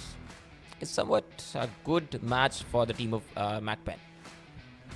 Absolutely, it's a really good match. That's 5 eliminations plus the winner chicken dinner. That's gonna be putting a lot of points on the leaderboards for their side. And yeah, this is the match summary with 58 total eliminations, 7,441 total healings used, 0 vehicle eliminations, that's to be expected for Sanhok, and 63 total knocks, 115 total throws, 11 total headshots, 3 airdrops looted, and yes, the longest distance elimination would be from SKD with 385 meters. And yeah, SKD had a pretty good run in this Sanhok map as well. Actually, a lot of teams managed to catch up in this match summary. It looks like Tribe AEROMACY didn't really get the lion's share this time, but they did have a pretty considerable amount of eliminations on their side. And despite having the winner chicken dinner, it's actually DRS who will be getting a 6 whole point gap for this match number 2. That's 21 total points coming into DRS. A very strong game for the first game today in day number 3. And yeah, MAKPEN with 15 points, that's 5 eliminations and 10 position points. And then NEPX with 11 points, that goes the same with SKD as well. AST coming in number 5 with 7 points, and so on and so forth. This is the overall standings after our match number 2. That is 140 whole points for Tribe AEROMACY. That is a whole 45-point gap against number 2, BLUZZ officials at 95. And well, the real battle is gonna be here. That's in number 3 here, the Leaf Esports with 78, and just a few points in difference. Say for one hit with 63 points, so that's like a 10-point lead, all the way to number 8. So it's gonna be a rough battle, especially for those who want to try to qualify for the grand finals. Definitely, and moving towards the second pair, we will have Team MAKPEN with the 49 points despite the winner second dinner they got in the last match. Team NEPX on has 12. Team Real Savages has 13 with 47 points, 43 for ABRUPT players, 4 Knights with 29 points, and Team Navi ISSLXNRC. So NRC with 28 points, SDMZ 27 points, AKAZAYA with 21 points, and LAFAMILIA with 14 points, and ANTEIKU with 9 points only again. So with 10 games, I believe, played by the side of Team ANTEIKU, only 9 points. Obviously, things not looking good, but the top 5 eliminators post match 2 of the day 3 playoffs, we have ASTREG once again leading the chart with 27 eliminations, and then Delta with 24 to his name, Voki with 22, Wraith with 18 eliminations, and Frag from the side of Team HLX with 17 eliminations. Yep, absolutely. And so those were the stats for everything that just happened. And that was match number 2 of day number 3. That was a Sanhok map. Pretty wild card. There's a lot of surprises that happened. And with that, MAKPEN did clinch that victory, that winner chicken dinner. But still, DRS with 21 whole points. That was a pretty strong game, and that would essentially tip their positions in the leaderboards. So the question is now, how will that affect the leaderboards? How will that affect their qualifications to the grand finals? That's something that we'll be seeing later on down the road towards the tournament. But still, we are in day number 3 of the playoffs. That was just match number 2. We will be moving on to match number 3 after a short break. So thank you so much, guys, for tuning in. But we will be seeing you in a few minutes.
Welcome to Metro Royale Advanced Tips. In this video, we'll be going over some underrated Metro Royale tips. In Metro Royale, these little techniques can help us gain the upper hand in battle. Let me give you a few tips. Number 1, gear selection.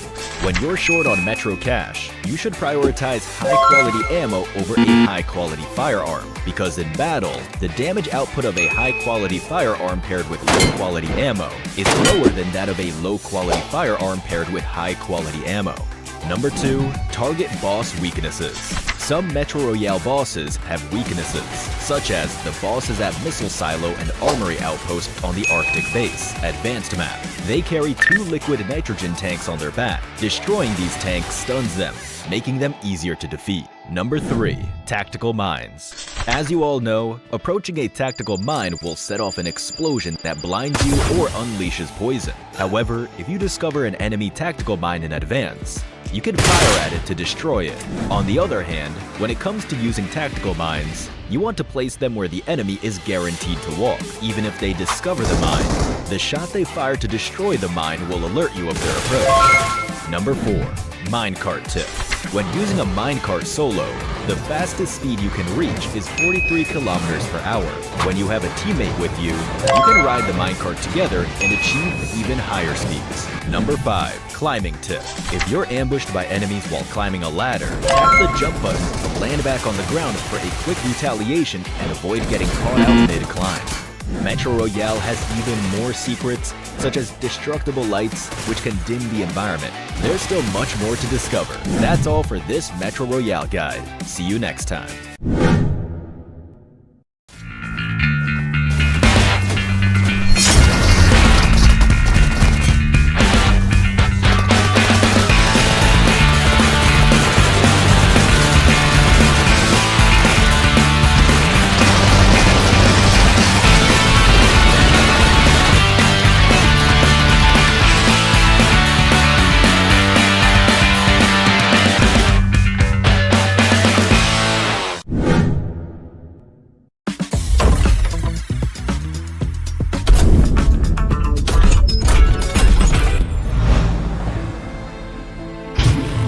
So freedom is high.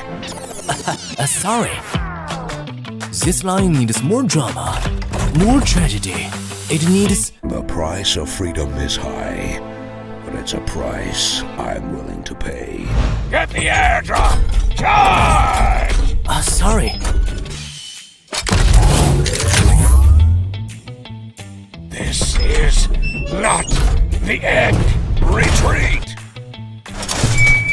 Retreat? How disappointing. That's gonna cut the Lord. Excellent work. I am Optimus Prime. You're ready to fight for our future. Form up on me. You are a fool, Optimus. You are either with me or against me. I am Megatron, leader of the Decepticons. This ends now, Megatron. One shall stand. And we are back to the 2025 PMNC South Asia. That is the PUBG Mobile National Championship. Once again, we are your casters. My name is Annie, and this is Gaming Portal right next to me. And we just witnessed a match number 2 in Sanhok with the winner chicken dinner of MAKPEN. And, well, special mention as well to DRS Gaming for a really strong game. That's 21 whole points garnered for that match number 2. But we will be moving on to match number 3 in a short bit. So, well, expectations, Gaming Portal, what do you think about this tournament so far? Well, I think a lot more expectations obviously now from Team DRS Gaming moving onwards. Firstly, and then I think Team BLUZZ officials, so far they haven't performed in any of the matches we have seen, but I'm expecting that they will actually make a comeback. So let's hope for the best. This actually has to be their match as well. But considering Team MAKPEN, they were actually a bit down on the points table, but now they have made a comeback. So a good sign from the bottom teams as well. Then if we talk about my expectations, so yes, there's no doubt that we have seen potential in many of the teams from the South Asian side, and South Asia has been that region who has the potential obviously to perform on the global series as well. We saw champion teams rising from this region, and then this opportunity for the new teams to join the Central South Asian teams. So yes, all in all, it's a great tournament for all the emerging teams, for all the teams out there who tried the level best, made it to this South Asia Fall 2025, and wishing them again a very best of luck, and hope we have a good action in the upcoming 3 matches as well. Yeah, absolutely. I agree with you right there. There are a lot of really good teams participating in this PMNC Fall 2025 for South Asia. And well, there's a lot of notable teams that we have to look out for. And yeah, well, before that, of course, this is today's map schedule. This is day number 3. We will be seeing Erangel with groups A, B, D, and E. It looks like we won't be seeing C for this match, and this is going to be the only Erangel that we will be seeing for today. So with that, well, it's scheduled for 19 and 20. 1920. So we're gonna be starting really soon, probably in a couple of minutes. But yeah, pretty much this is the participating teams. It looks like we'll be seeing some notable teams. That will be DRS from the previous game with a really strong finish, and of course Tribe AEROMACY, our current top one with more than 40 points in gap up against BLUZZ Esports, who by the way BLUZZ official rather BLUZZ official, who will be also participating in this map number 3. So lots of really good teams to look forward to, and I'm sure their fans are watching the live stream right now. Thank you so much for doing so. Do like and subscribe to the channel to see more of this. And well, there's gonna be 4 more days in this national championship. And that's actually the 4th day, the playoffs tomorrow. That'll be the last day of the playoffs, and of course the 3 days for the grand finals. So with that, the question remains now: who will qualify for the grand finals, and eventually who will be the champion for this PUBG National Championship Southeast Asia? So,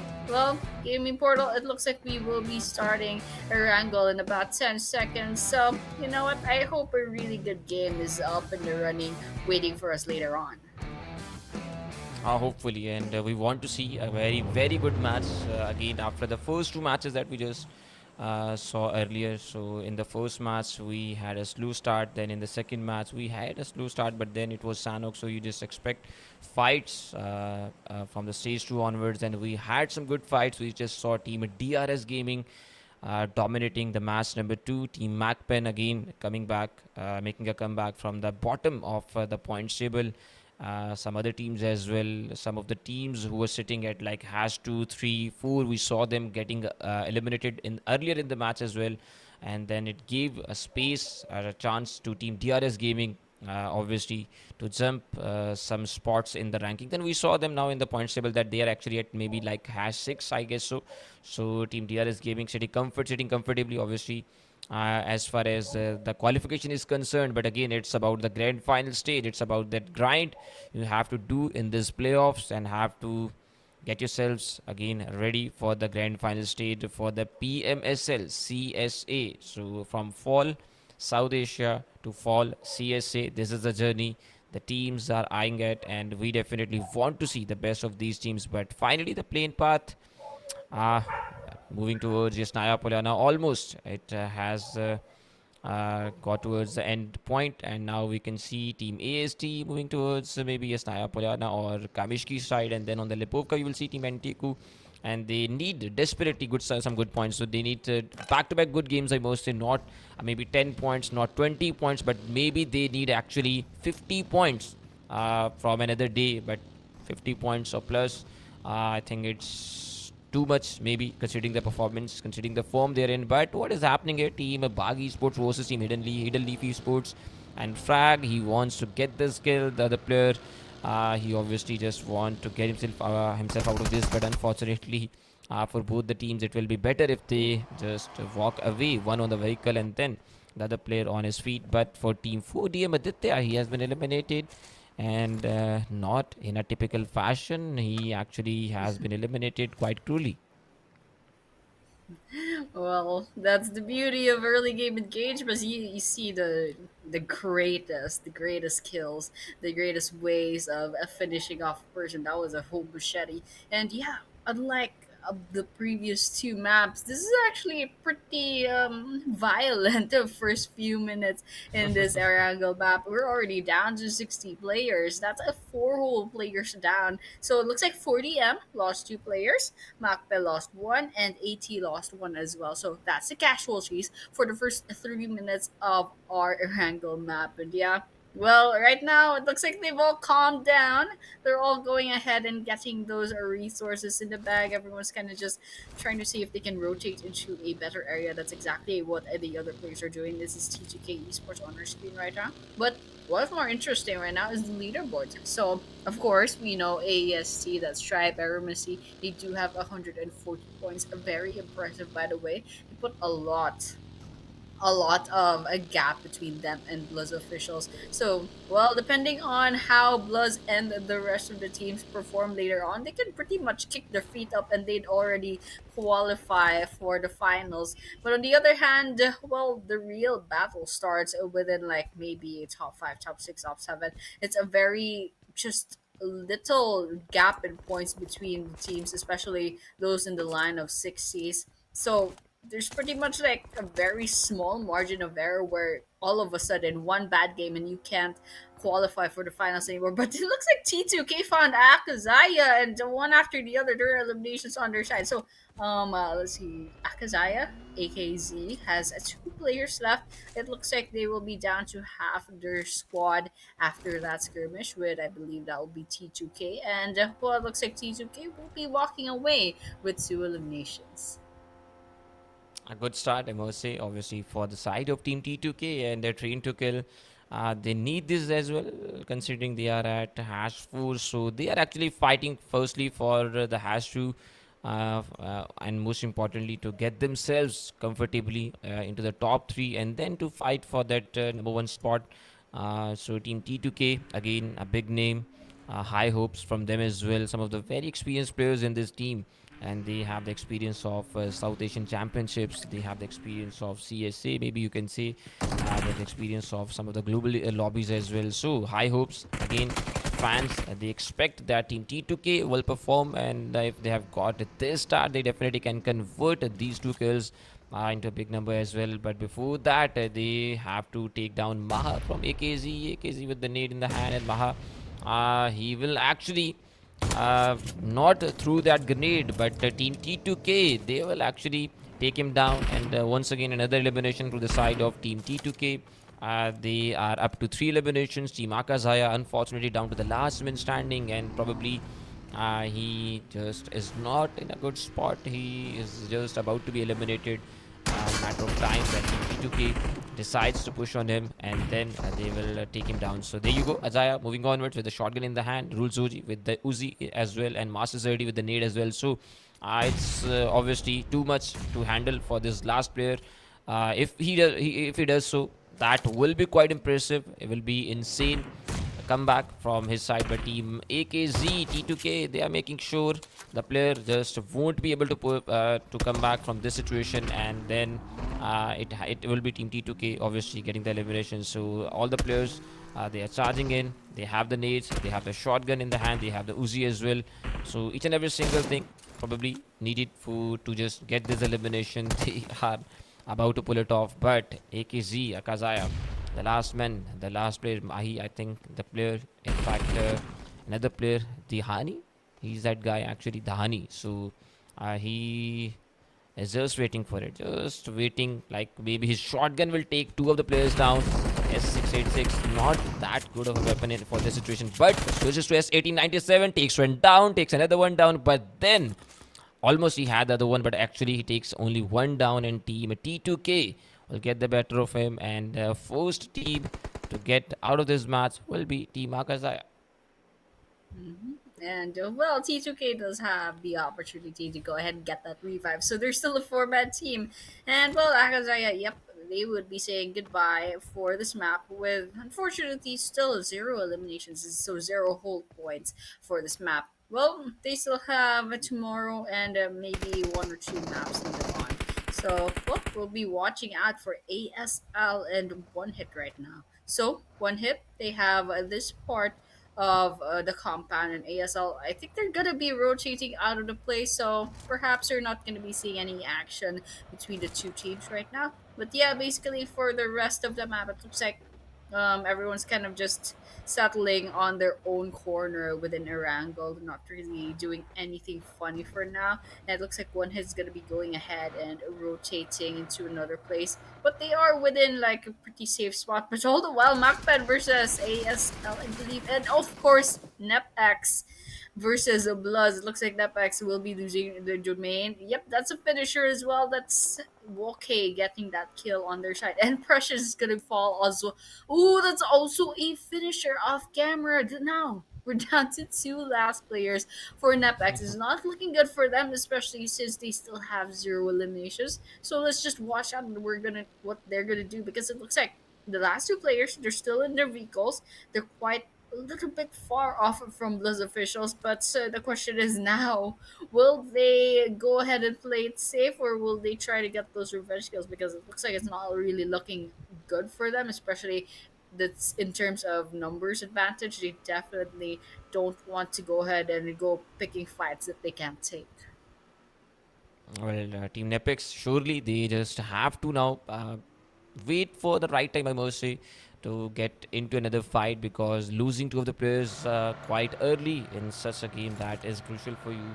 And then actually not being on in a very comfortable spot on the table as well. So each and every single thing definitely matters the most for Team NEPX. Though, about talking about Team 180 Sports, Omega, he's charging in his teammate alongside. But what just happened? Team 180 Sports, they came and they're gone. So Team T2K with the eliminations, and 180 Sports, it was actually a one hit, maybe you can say 2 hits, but then they were done and dusted. And Team MAKPEN on the move as well. Probably they had no idea that the player is in front of them. It has to be actually a gatekeep for this side, though, by team at ASL.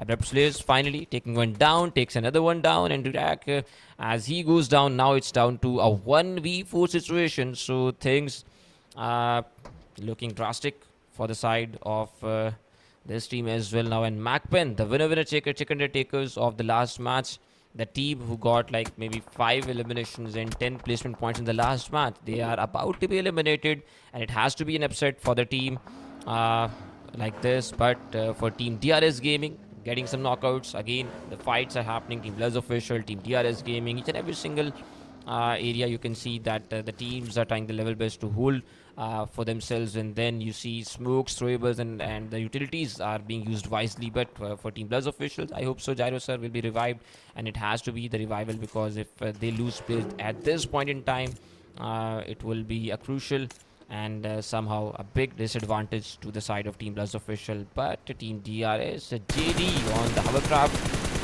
using that cover, using that extra armor for himself, though trying his level best to wipe out the 2 players. But Gyros are unable to get that first aid being used on his side, and he will get the knockout. Yes, he gets knocked out.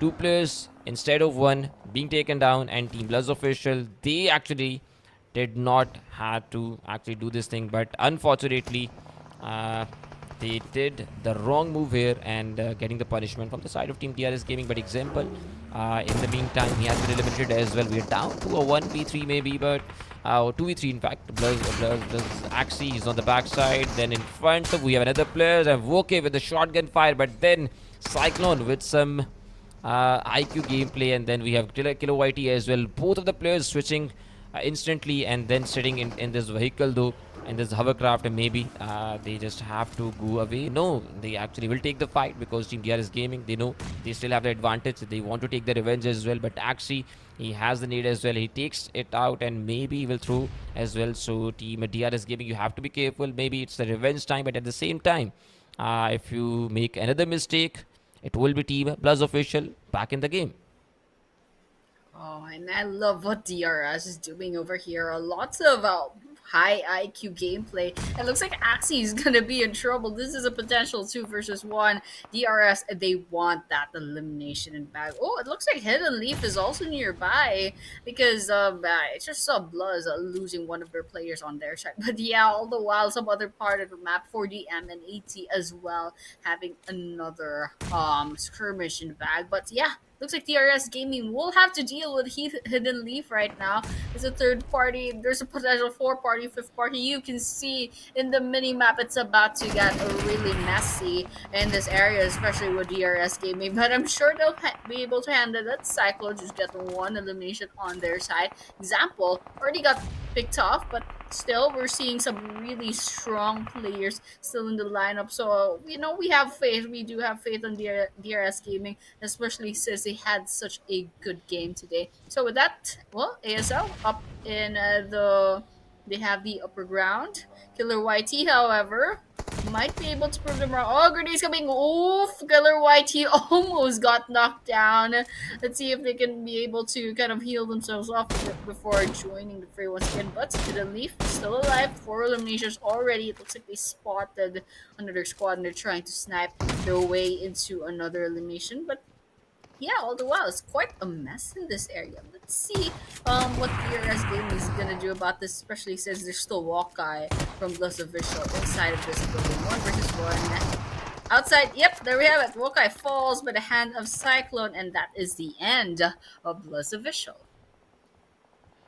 Yes, and Team BLUZZ Official once again struggling in another match, and what just had to be a good match for them. It started in a good fashion, I must say, 4 eliminations, but then the team themselves, they just got wiped out as well, and we will have Team HLX now, we will have Team T2K, and the bottom teams pushing for that #2. So another chance, and I think Team HLX and Team T2K, they probably won't get this opportunity any better than this though. But for Team NEPX, with 2 of the players standing, 1 elimination, again it actually is again Team DRS versus Team NEPX. We saw this earlier, we are seeing it now as well, and Team DRS Gaming, they want to actually obviously get the elimination to their side. Team NEPX, they want to have the elimination to their side, so both the teams are fighting for each and every single point. But I believe the better thing has to be that both should be focusing more on their maybe armors, maybe focusing on the loot as well, because in this crucial time when you both are fighting against each other, the other teams may come towards this area, and then we will see, we can see actually both of the teams going out of the match as well. That we see quite often in any of the matches. So a third party, a fourth party on top of that can actually eliminate both of these teams. So you just have to probably focus on the loot as well, focus on giving yourself more and more survival in the match, change your positions, and then have a better chance to get yourselves more and more points as well. But Team T2K's Master Zerdy, he has been eliminated. Another one gets knocked out. 2 of the players are remaining, and Team T2K, where are they? We'll have to take a look at them. But BAGH ESPORTS, one of the players is actually knocked out as well, and we are seeing multiple fights now happening in the kill feed. So back-to-back fights, back-to-back eliminations, and another airdrop as well into this match towards the team at DRS Gaming. Let's see if they want to get that extra loot, but obviously this crucial shot, if had been fired, then we could have seen a knockout. But JD gets the shots onto himself and was almost about to be knocked out, but then he uses the first aid and gets back to 80% HP. But BAGH ESPORTS versus Team T2K, will it happen right here, right in front of us? No, I think so, yes. Team T2K moving away. Well, T2K does have a good run with that 8 elimination, so it's fine. Oh, AEROMACY finally, they get a 1 in the bag. That's a 1 knockdown inside of T2K. Let's see how they can, bounce back from that, because now they're down to 2 players left. Still, they had a good run, and, well, I don't know if it's gonna stop them. This number 6 advantage. Ooh, Ajaya rather, might be a little bit troubled. That's half. Oh, still manages to get 1 from NEPX, but unfortunately, he's gonna get eliminated off completely. But Igneous is not gonna stop them. Trying to get that kill in. Ooh, that's actually really good. With that, NEPX gets eliminated off, and it was actually pretty crazy. I mean, definitely did not stop them from going ahead and storming into the building. But yeah, it's not over yet. There's still a lot of mess in this Erangel map. Looks like Hidden Leaf Esports out in the open. Crosshair's out to find their other eliminations potentially from the other teams, and there's a lot to choose from. There's a lot of teams hovering about in this area over here. It looks like Real Savages Still 0 eliminations, already lost GOAT. Trying to see if they can find a kill over here because there's, of course, there's BAGH nearby. There's AST as well. Pretty much the big fish right now in this situation. So we're kind of just watching out what happened right now. It looks like HLX, Hidden Leaf, they've spotted ISSL, and that leads for Falls. And Niche from BAGH falls as well from Zayo. EST is just absolutely bulldozing everyone right now, and they have covered a lot of space. But the question is now, since the circle does not favor them, let's see what will happen when they're forced to go ahead and rotate into the area. Well, we will have to wait for it though. But for Team BAGH Esports, once again another player getting eliminated, and it is actually, I think so, Team Tribe AEROMACY with the elimination. In fact, their first elimination into this match though. It took like 18 minutes for Team Tribe AEROMACY in this match to have that first one, but still. It's Team Tribe AEROMACY. They can go either way. They maybe go into some fight and getting out of that fight with some eliminations. They may be being eliminated from the match as well. So they are actually on the extreme sides. But the Team BAGH Esports, they will actually taste some of the shots from the other sides, and then they are eliminated from the match as well. And we have top 11 teams now, 27 players in total, 18 to 19 minutes into this match now.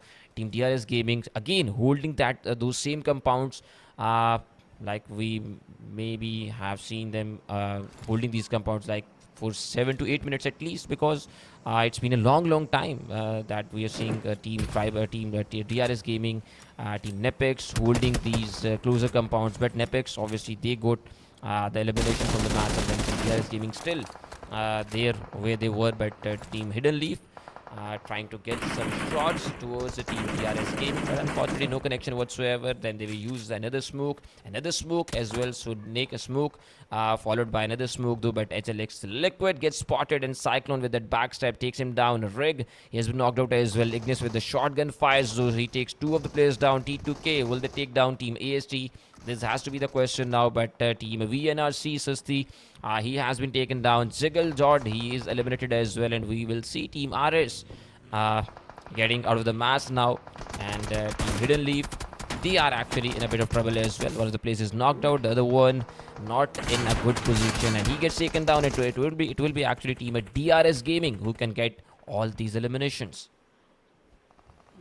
Yep, DRS definitely in the position to go ahead and get those kills. But yeah, unfortunately, that grenade just didn't do it for JDI. Didn't manage to get hit a leaf. But yeah, all the while, Cyclone spots another team at a distance, trying to get those bullets in. Didn't connect, however. But all the while, T2K Indians is the last person standing. And there's AST lurking about. Ooh, that 1 versus 1 did not do it well for them. And that's the end of T2K Esports.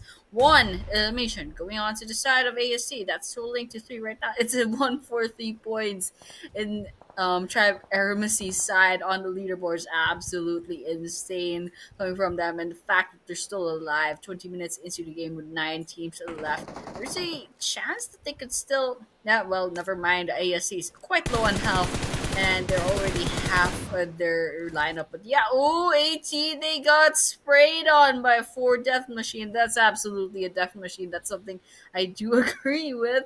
And with that, they got eliminated off as well. And we're down to 8 teams and 19 players still standing. And well, it looks like DRS is really doing a good job. But I saw T2K with 13 eliminations for this game, so it was absolutely insane coming from these teams. The question is now, who will come up victorious in this Erangel map? Who will get the winner chicken dinner? And we're seeing a lot of good contenders for that. That's Tribe AEROMACY, Hidden Leaf, 4DM, DRS, MAKPEN, ASL, Nave, and LaFamilia still up in the running. Ooh, there's a grenade coming in, but it's not gonna be a finisher. Hidden Leaf Esports, I don't know what they're made of, but they refuse to fall just like that. Hidden Leaf definitely just getting themselves out of that danger zone. But then, as I was just about to mention that they got lucky, they will actually not get lucky this time, and 2 of the players have been eliminated now.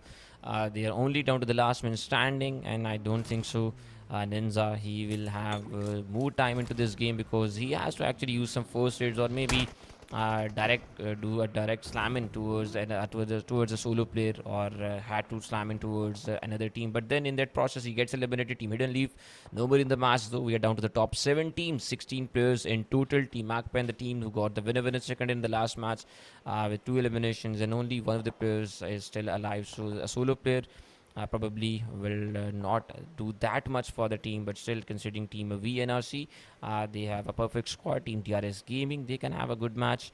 Team Food DM, Food with Machines, they have a duo standing in this match. And then we have Team Tribe AEROMACY leading the chart, still in the game, and with 3 eliminations as well. So in terms of the advantage, you can say Team Navi, obviously that team Nave, in fact, that team who can win from here on. But then if you talk about comebacks, if you talk about some setbacks, then it can be Team DRS Gaming based on what we have seen from this side in the last match. And now even they have three of the players standing in this match. So Team DRS Gaming, you have to be careful though. But Team Food with Machines with the grenade, and Anish, I think he had no idea whatsoever, and another nade. And this time this can be for Team LaFamilia, but again no. Why the nades are not connecting on him though, this is the main question. But Food with Machines, a peak, he will get down in this process, and Delta with the shots though, a surprise that will get the better of Team Food with Machines Pekka. And now we will see the team going to that solo play surviving. So 2 solos now, and a duo surviving, 2 duos in fact, 3 duos now surviving to this match, and only 2 teams with the 4 or 3 players standing. Looking good for a lot of the teams. I mean, we're seeing a lot of solos. That's 4DM and MAPA with the solos. And, La Familia, ASL, and ASC, they have 2 players each.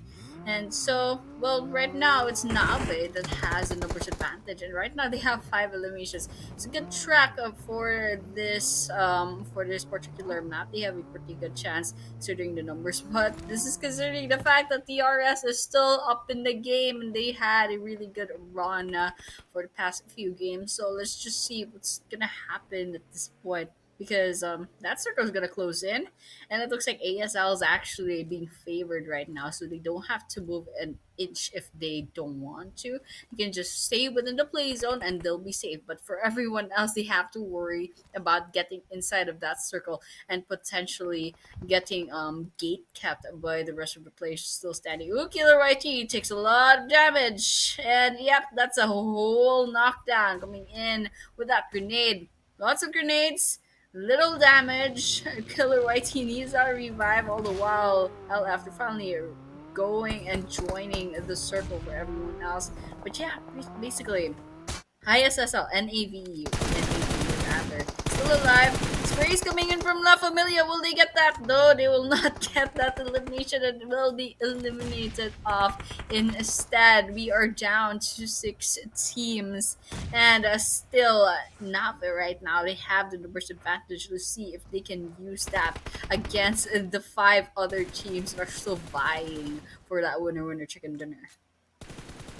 Well, we definitely are closing up on this game, and Team Tribe AEROMACY with that rotation, which I think so hasn't worked for them. But Tribe AEROMACY is a Delta on the charge, and Cyclone with that in that 1v1 as well. But shots have been fired, shots exchanged from both the sides, but still no damage whatsoever, no elimination. But Team VNRC, they are on the move as well, and Thursday once again some shots fired towards his side as well. He takes the damage, then goes down on that red side, and trying his level best that his team survive in this match at least and get the winner second dinner by Team Tribe AEROMACY. Rig, he has been eliminated, and Cyclone, now all the damage has to be done from his side, but unfortunately he won't be able to do so. And ABRUPT slayers from the backside, Chari, he takes him down, and we had maybe 2 to 3 solos, but once again another solo has been eliminated. It will be Delta now, the last solo in this match though, in fact the second last solo in this match, and finally he gets wiped out as well, and it will be VNRC closing up on this match with the winner second dinner. But unless or until Team ABRUPT slayers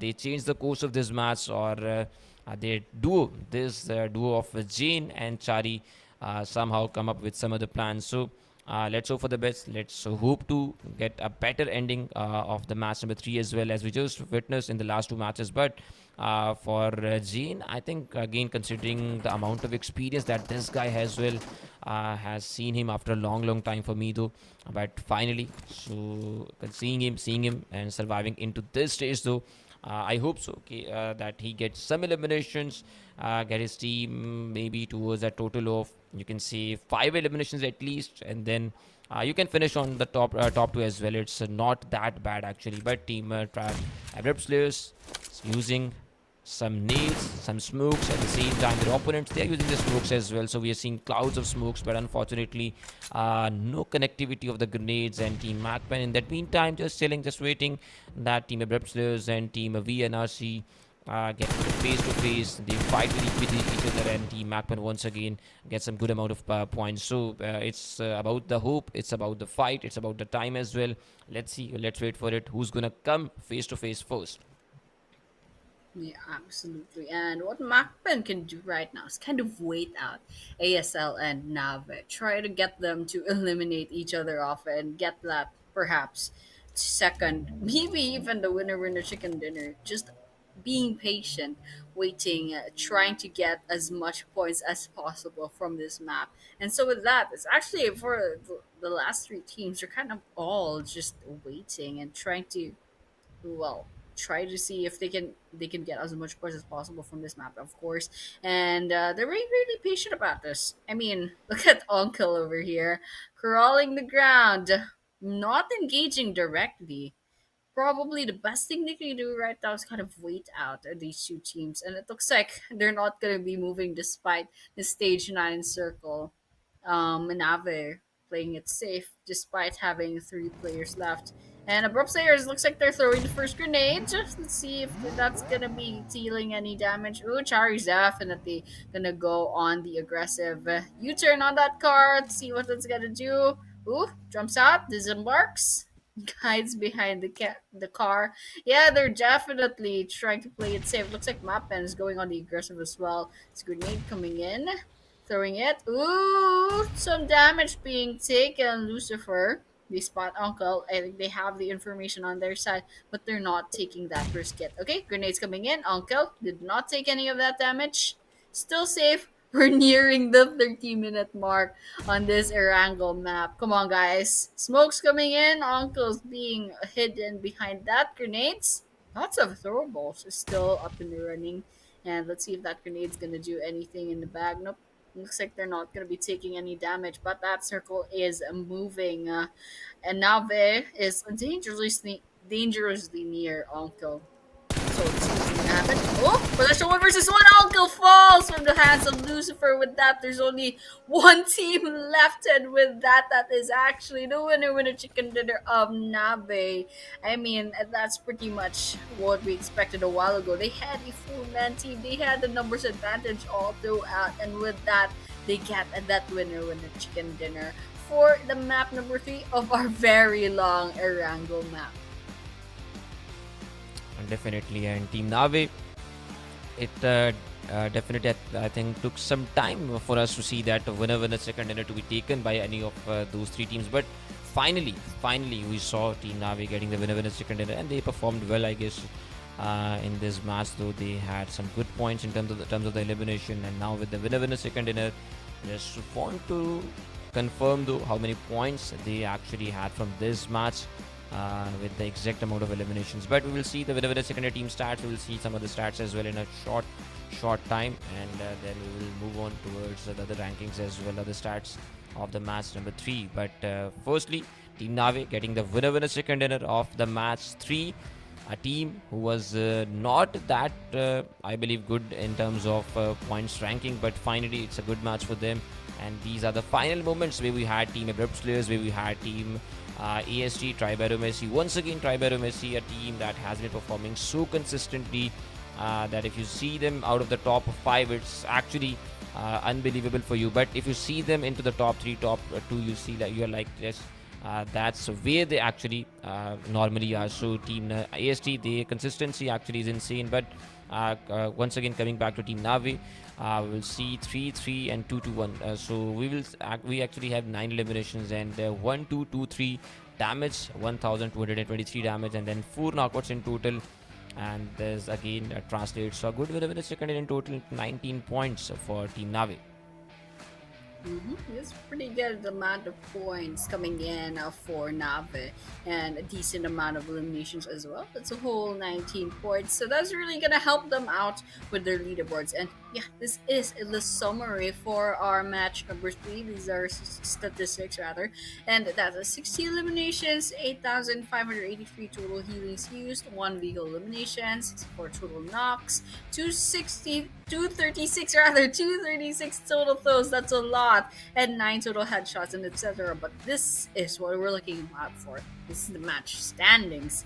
Nave, with their 9 eliminations and chicken dinner, that's 19 whole points. Coming in second, T2K, impressive amount of eliminations. Unfortunately, no placement points. And coming in third, AST, alongside DRS, by the way, with 10 points each. ASL and 4GM each with 9 points. MAKPEN with 8, and so on and so forth. But this is what matters most. This is the overall standings. Tribe AEROMACY with 150 points. BLUZZ officials just 1 point away from crossing the 100-point mark.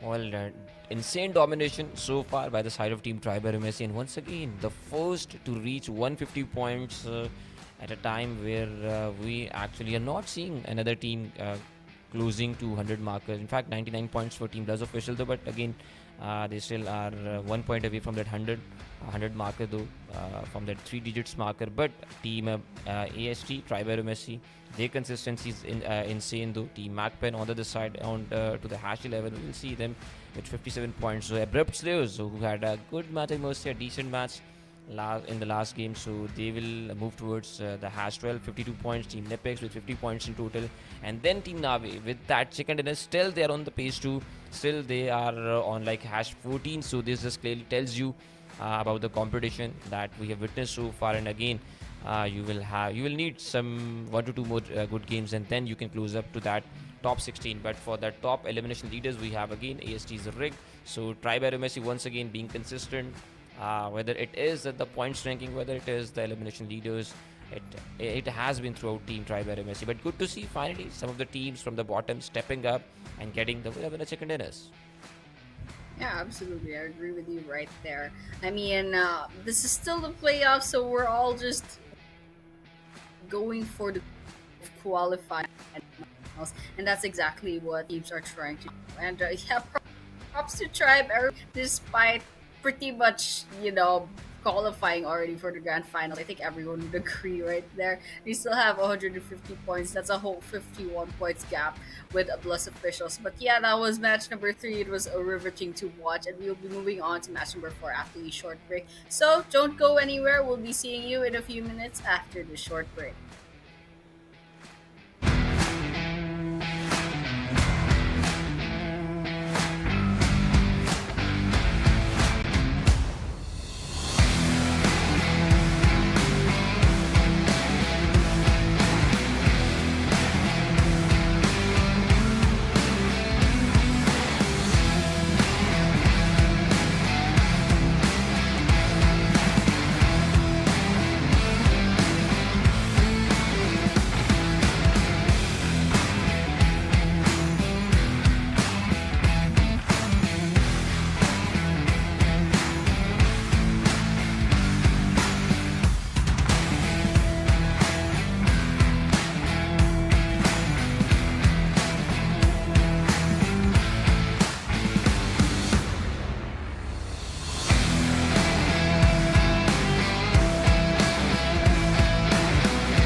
Welcome to Metro Royale Advanced Tips.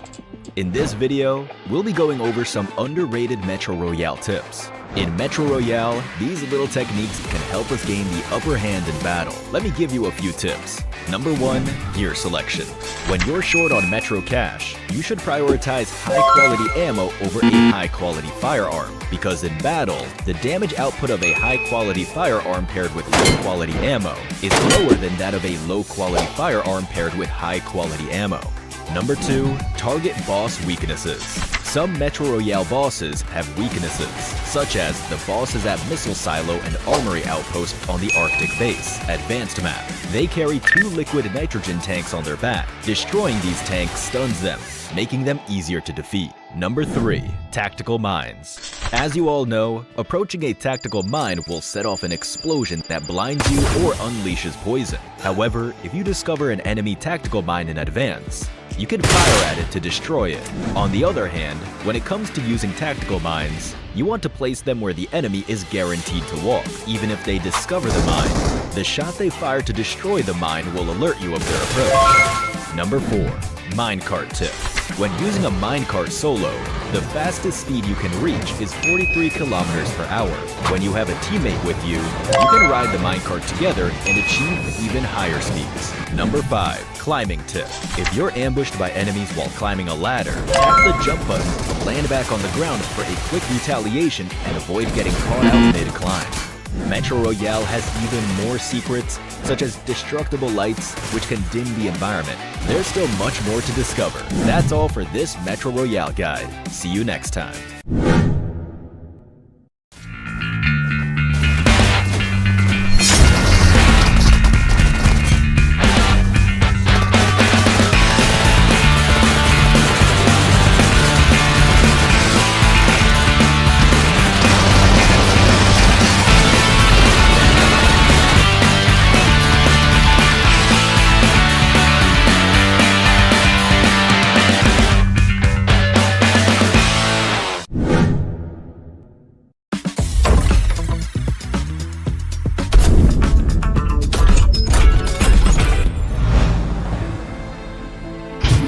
Price of freedom is high.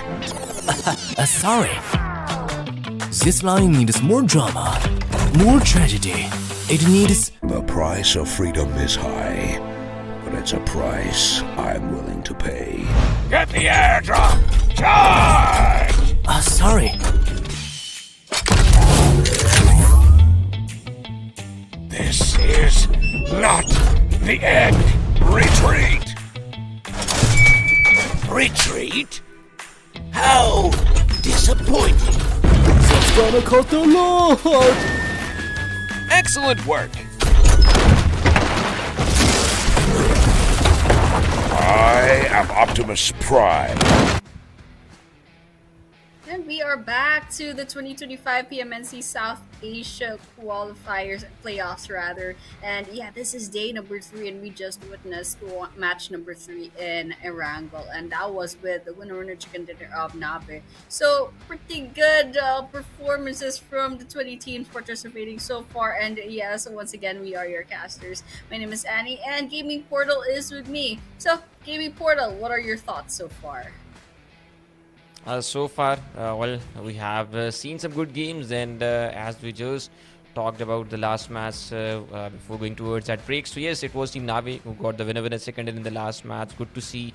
T2K, I think they got like 13 eliminations in the last match as well, so they dominated that last match.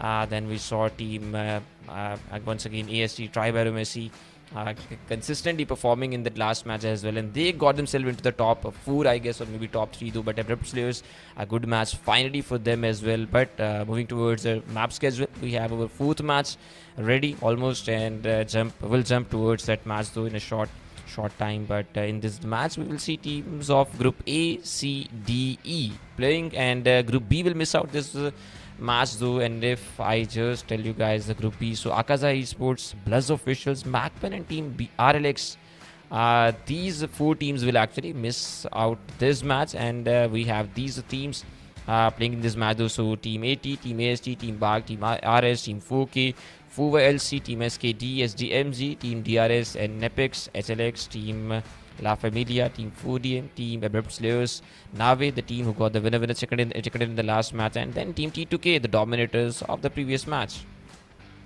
Absolutely. Lots of teams to look out for, especially since T2K is still in this game and they had 30 eliminations just a while ago. And of course, AEROMACY is still up in the running, still not backing down from their really good momentum coming in the playoffs. So yes, we will be moving on to Miramar once again.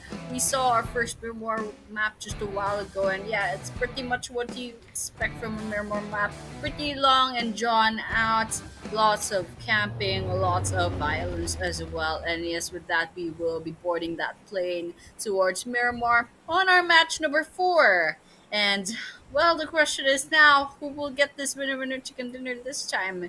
Will it be one of the expected teams that are really strong inside this PMNC already, or will it be another unexpected name popping up within the last minute, getting that 10 placement points, that winner chicken dinner? That's a question that we're going to be finding out soon, but for now, we're going to be worrying about the flight path, which is pretty much going from the south to the north. So these teams, well, they can go ahead and land anywhere within the map because it looks like it's going to be bisecting the map really fairly. So there's an equal chance you can go to the west or the east. Maybe not Campo Militar, that's a little bit too far, but with some vehicles and some grit, probably they'll be able to do just that. But yep, everyone's just kind of dropping into place, expecting well, with the trend of the previous games, usually there aren't any early game engagements, but let's just see what's gonna happen really soon, especially since,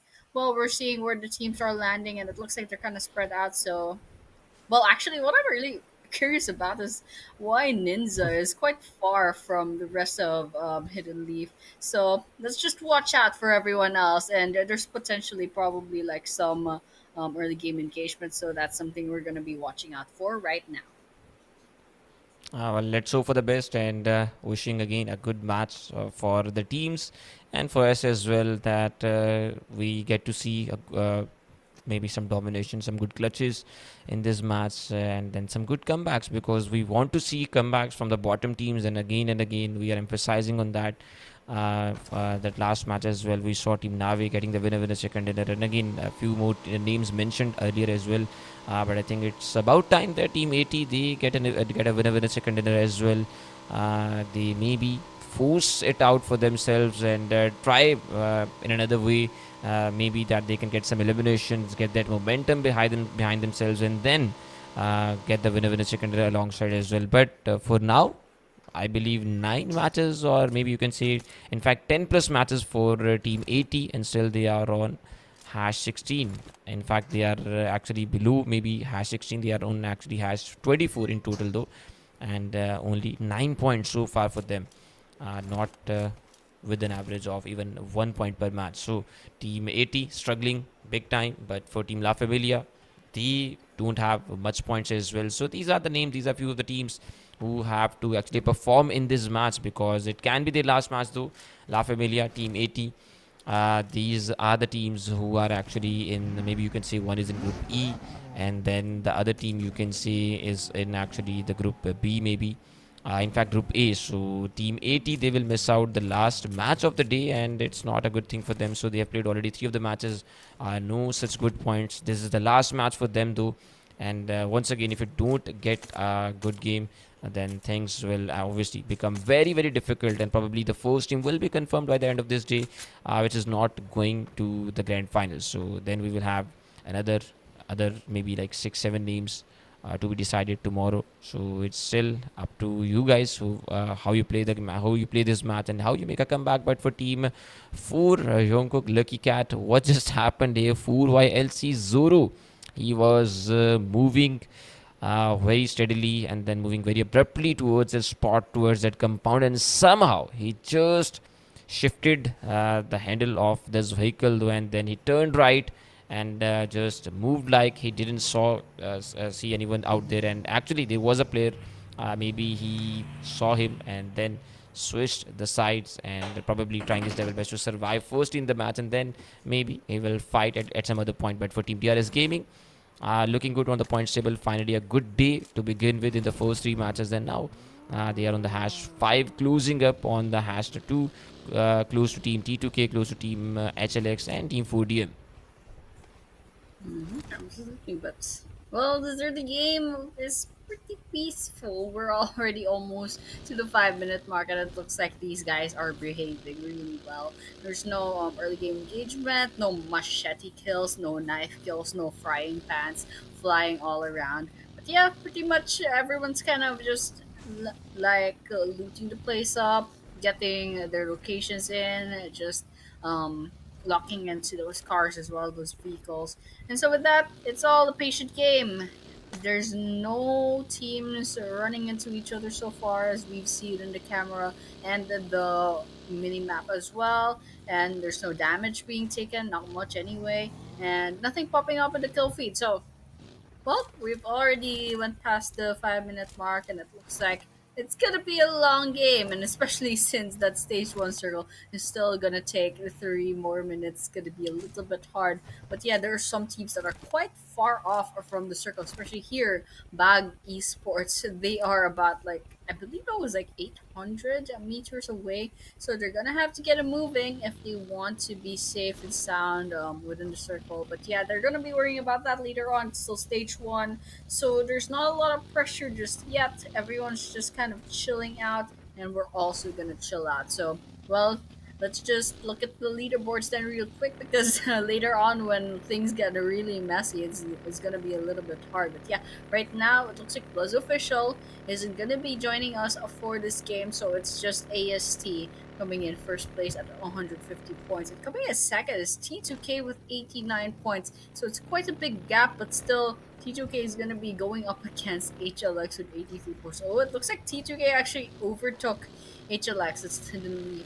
So pretty impressive, 89 to 83 points. So that's pretty much a 6-point gap between them. In like one good game, and the scales can tip for either of these teams. So it's a very volatile leaderboard, and it looks like we're seeing our first knockdown. That's LaFamilia falling by the hands of ASL. So let's watch what's gonna happen over here, especially since Joker is gonna be driving into the hot zone, trying to get those eliminations in the bag. Knives out, and that's guns out as well. Lots of sprays coming in. It looks like NEPX is also having their own engagement. Let's see what's gonna happen. Who will come up victorious in this skirmish? Yes, and we definitely will have to see who's gonna win this fight though. But Team ABRUPT players, Chari with that first elimination, Gangsta, he gets knocked out, and it will be BAGH's Joker Whitey with the knockout. But Chari once again will take him down, and it will be Team ABRUPT players with the eliminations. Team LaFamilia, the team to be eliminated from this match quite earlier, and only 1 point for them once again. And I just mentioned them in the earlier stage though, that they have to make this game big, but unfortunately they could not make it a big match, and now they will still be at hash 15 or below this, because we have this ranking for these top 16 teams playing this match. But in this overall rankings, you may see the difference though. But Team NEPX, and early exit for them as well. And what just happened here, NEPX, one of the players went down, then another one, and then one after the other, and Team NEPX, just too early for them. Obviously, you don't expect such things from Team NEPX though. They are a good team. They have the potential. Obviously, we saw some of the good games from them as well. But this time around, it actually wasn't their time. And Team ASL with 4, Team BAGH now with 4 eliminations as well. So these are the 2 teams with a good start though. But if you talk about the circle shift, the circle is about to take a shift, and just look at the circle shift though. Insane turn around for this circle, and the teams, they obviously will have to go miles into the circle though. If you talk about Team BAGH, they have to maybe go like thousands of kilometers into the circle, thousands of meters into the circle, not kilometers obviously, thousands of meters into the circle though. And then you will see Team T2K as well. But T2K versus Team DRS, 2 of the experienced teams, and let's see who's gonna win this time around, because Team DRS Gaming currently fighting for the top 2, and Team T2K, obviously for them as well, they are pushing them for that number 1 spot. But T2K's Ignis with the fires, the JD, unfortunately, he was laid down there, and as soon as he realized that he's in a bit of trouble, though, it was too late for him, and T2K just got the better of him. First elimination. Another one could have been here, but Team T2K, they want to pick and choose wisely for themselves that when they have to go in the fight and when there is a chance for them to actually get an elimination as well, because it's Team TRS after all. It's a good team to fight against. But for Team T2K, they are watching out for some other names as well going around, but no such success for them. But Team AST, Tribe AEROMACY into the fight as well, and SDMZ's Naim has been knocked out and finally wiped out as well. SDMZ, I like Agent 27's positioning, but the question is now, will it be enough to take down Tribe AEROMACY? These guys have a track record. These guys have the snowball, the motivation. Everything's just on their side right now. They have 151 points right now, already having 1 elimination on their side. They have the momentum, so pretty much just Goliaths, very hard to topple down, practically Titans in the playoffs right now. But yeah, still, ASC, they have the lower ground. Agent 27 is kind of trying to snipe them out, probably trying to see if they can get any pickoffs. Saving those bullets, trying not to give away their locations too early. Yeah, pretty much SDMZ still hovering about, but they haven't really gone ahead and gotten the engagement against ASC. So that's, well, it's just going to be a waiting game for SDMZ and ASC. All the while, everyone else looks like they're all calming down already. And, well, T2K has been doing quite well. They've managed to climb to rank number 2, which is pretty impressive, especially since in the previous game they had a good amount of points from their eliminations alone, despite being picked off so early on into the game. So with that, circle's closing in. Stage number 2, we're still down to 14 teams and 51 players.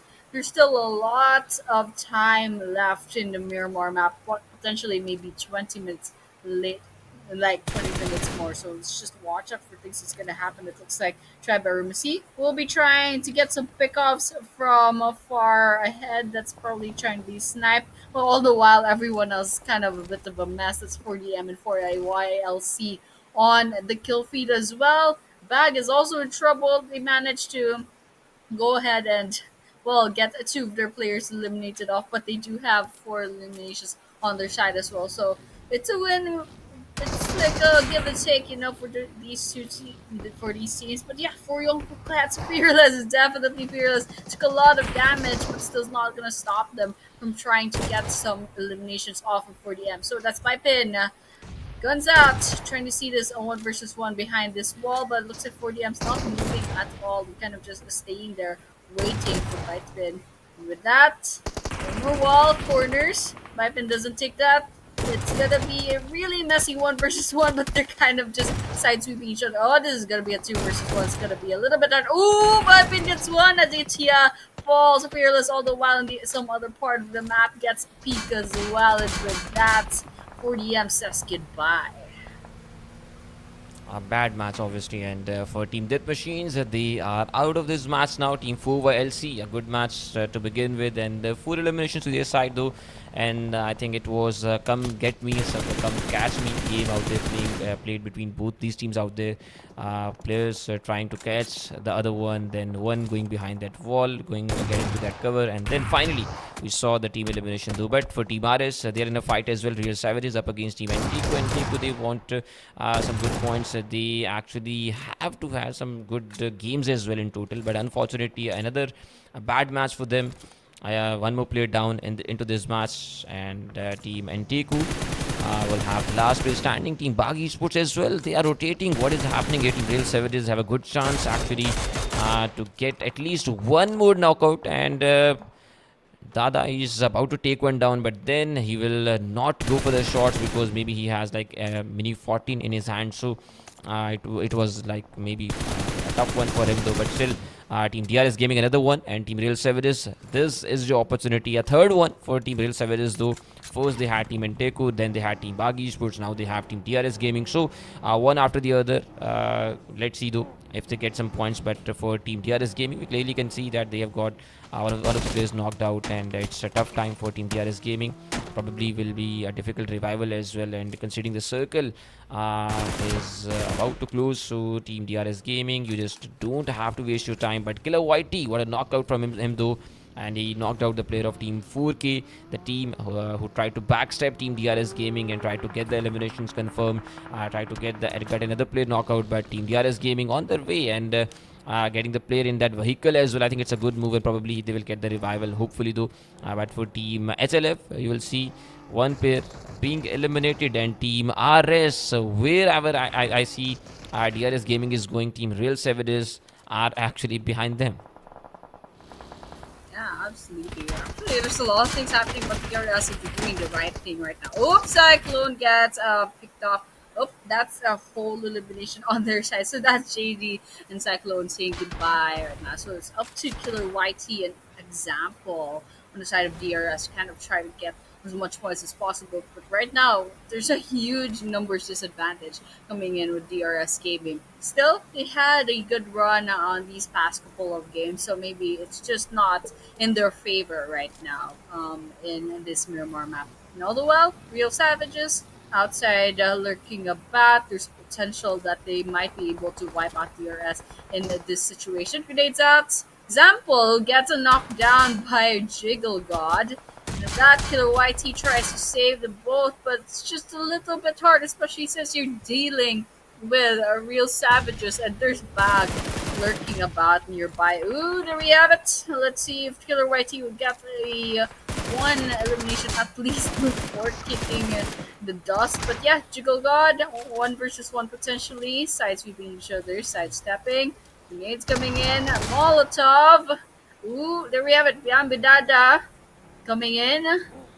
They're just hiding this each other. Potential 1 versus 1 grenade. Almost finishing them off. And with that last bullets, DRS Gaming falls with the death of Killer YT. So probably quite insane. Well, they had a good run in this game, but it's just not in their favor right now. Unfortunately, and for team ABRUPT players though, they have like 5 eliminations as well.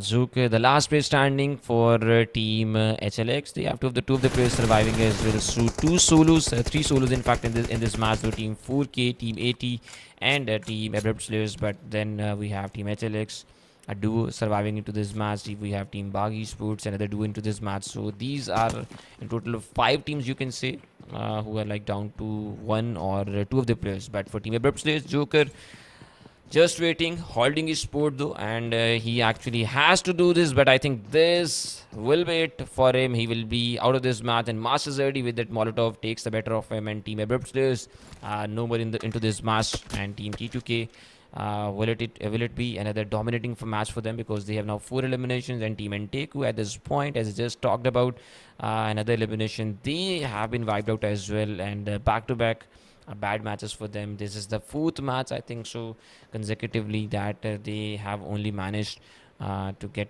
in total, maybe you can say 6 points on these 4 games for themselves. So only 6 points in 4 matches definitely won't do the things for you, and probably they are the ones not qualifying into the grand finals on the last day as well. But team 4K's Nagesh doing some tricks here, playing some tricks on to the team Real Savages. But I think so Real Savages now they have turned on the rage mood, and they want to take this player down. They said enough is enough. We have seen you. If you are not going getting yourself out of this vehicle by yourself, then we are going to get you out of this vehicle. So finally it had to be a fight, and team 4K will finally be eliminated, and it is a team Real Savages who have now their 6th elimination into this match though. One by one we are seeing slowly and steadily some teams are rising, and if you see team RS, they are actually at hash 10 though, and now it's a good match for them. It can actually translate into a 10 elimination plus second ender for them as well. So if it happens, I think it's a good sign again, considering the competition. But at the same time, it will be a drastic shift in the point standing of team A and ASL.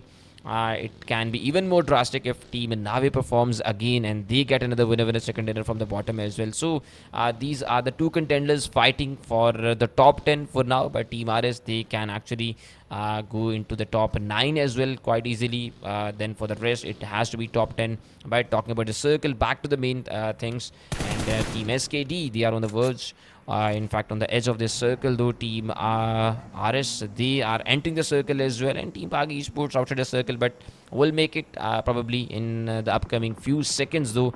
And there it is, they finally have started moving, and they are closing up on the circle as well. So 9 teams in total, 19 minutes as well into this match. Stage 5 it is that we are seeing, but the real question still remains, and that is who's going to take the winner second dinner, and this is the second Miramar of the day. Absolutely. We love that you pointed out Real Savages having a 6 eliminations already, so it's a really good run right now for this Miramar map, especially for Real Savages, especially since this matters to them. They need to qualify for the grand finals. That's pretty much the goal for the teams right now. So with that, every single point counts, especially since they're so close in points with, say, ASL and SKD. So that's something that we're going to be watching out right now. But right now, we're also looking at Nave and BAGH Esports. Oh, looks like he too will be charged with that. That's 1 versus 1. Oh my gosh, just getting all of these Nave one after the other, and all the while from the other side of the map, Real Savage is just like, oh, we're gonna be shutting you down and stealing these kills. And I'm not gonna lie, that was really impressive. That was 3 people down with just 1 person, and the whole Real Savages just broke that streak for them. And they're gonna be harvesting these 3 kills for them. Real Savages are literal savages at this part. Oh, I have no words, man. That was pretty crazy. Real Savages is just swooping in, stealing those kills, and now there's all 1 person left in Nave. So let's see how that's gonna be dealt with. So we're just watching out. Just watching everyone else out. Looks like everyone's kind of like spread out. AST is still in the running. All 4 players. 4 YLC is congregating in just 1 building. Not a big fan of this positioning, but let's just see if that's going to work out for them. They're still within the circle, so they're kind of safe, but everyone else will have to rotate into the area. So RS, I think they're going to be going ahead and trying to hunt down the last member of Nave. They know they're still out there, and there's still SKD just at the sidelines and not really joining it. Okay, Dude is out. Oh, gets 1, and that's a finisher with Jiggle God. Yes, that is a finisher. Gets at least 1 elimination, 1 last laugh, and that's still alive, by the way. But they've given away their location ever since getting 1 play from Real Savages down. But Doom did not stop him. He has nothing to lose. Skywalker versus Doom. Doom very low on health, and so that's gonna be a little bit hard. Grenades up, essentially throwing in, does not hit. With that, it's still not good enough. Doom falls, and with that, Real Savages with 11 whole eliminations. Absolutely crazy game. Oh, it's not over just yet. SDMZ joins the fray. Spots Real Savages as still licking their wounds from the previous fight, but it's not gonna stop them. We have 3 players on their side that does the same with Real Savages as well. So with that, let's see what these teams are gonna do 3 versus 3. Absolutely, and we have a top 7 team into this match, though 21 players, and Team Real Savages. They are obviously dominating this lobby. They are the Real Savages with 11 eliminations, 3 of the players standing into this match. But it can be Team SDMZ with the setback on the side of Team RS, because they are watching it closely and waiting for the right time. And finally, there will be shots trade between these 2 teams, and some of the shots being traded. But then, unfortunately, no such damage has been done, and Walker will walk away. Dada on the backside, he will give the cover probably, but then he moves towards another side as well, and Haiti from Team SDMZ, he took the damage as well. If he actually had stayed out there, probably he would have been knocked out. But still, nonetheless, he gets knocked out because another nade comes towards his side, and it will be Team Real Savages once again with the back-to-back knockouts. But will they get it done though? Because he's closing up. He has the nade. Actually, I thought for a second, but no, it was not a grenade. He did the bait, but then Dada from the backside will do the damage, and it will be Team SDMZ done for this match, and Team Real Savages with the 14 eliminations in this match now, 2 of their players surviving, and they are in the top 5 as well. But for Team T2K, they have 2 of their players standing. One has been knocked out, another one is low in HP, and as I just mentioned that they have 2 of the players standing, they will be nowhere in the match, and Team T2K has been eliminated as well. What's happening here? It's not easy to understand though, but Team Real Savages, probably they are actually about to be eliminated as well, and this chicken dinner maybe belongs to Team AST once again. So try by Messi. Whenever you see someone else getting the winner chicken dinner and you see Team AEROMACY into the match, then remember it actually has to be Team AEROMACY, because as far as they are in the match, whether another team has 15 elimination, whether they have maybe solo entity dominated the lobby, but still Team AEROMACY has to be eliminated before confirming a winner chicken dinner. And Team SKD definitely helping the cause of Team AST, but for themselves as well, this has to be the 4th elimination if they get it done as soon as possible. And Himson, he can't wait to confirm this elimination. His teammate will go on that camel, I think, but then Himson finally moves onwards and gets the shutdown, and it will be Team Real Savages getting out of this match, another domination by a side, and then they are not getting the winner chicken dinner. Man, Real Savages, they got shut down. I really thought there was potential for a winner chicken dinner for their side, but still 14 eliminations. That's a very, very impressive. And you can see AST, they only have 1 elimination, so even if they take down the rest of the players in this map, they can't top that. They can't top 14 eliminations right now. But yeah, RS, they're gone. And now we're just gonna be watching SKG for YLC and ASG go up against each other. And these guys, they have 4 or 3 players still standing. So this is all squad versus squad versus squad. It's gonna be a little bit hard on their part, but still, nonetheless, they need to take each other down, because there's only one team can get that winner chicken dinner for this map number 4 on day number 3. Yeah. So it's starting for YONKO Lucky Cats. Love their positioning. They have a lot of ground covered in the map. However, the question is now, will they go ahead and translate that into a kill? Sorry guys, it's raining over here. But yeah, basically we're just kind of watching out for YLC, ASC, and SKD go up against each other. So it looks like nothing popping up in the kill feed. Everyone's kind of just waiting it out. Smoke's coming in, positioning themselves all around. There's the airdrop in the middle as well. There's a grenade cooking, but the question is now, will it connect into damage? It looks like it won't. SKD is at their own corner. AEROMACY is spread out all around the circle, and by the way, that circle has been favoring AST for quite a while. It's probably like just contributing so much points to their leaderboards. But yeah, all the while, looks like nothing's happening just yet, and we might be waiting just a little bit longer for these guys to go get a move. We will have to wait for sure. And Team SKD, they are not in a hurry. Team over LC, obviously, they can wait a bit longer as well to get the winner chicken into their side, to their name. But for Team AEROMACY, once again, an interesting name to watch out for. And why they actually have been that much silent, because we haven't seen them being in such a passive mood for a long time. I think on this day, particularly if you talk about their performance, they have been quite actively participating in the fights, but in the last match they decide to just wait for the other teams to charge on them, and then they will take the fights. But Zio, he gets knocked out. Fearless with the shots though.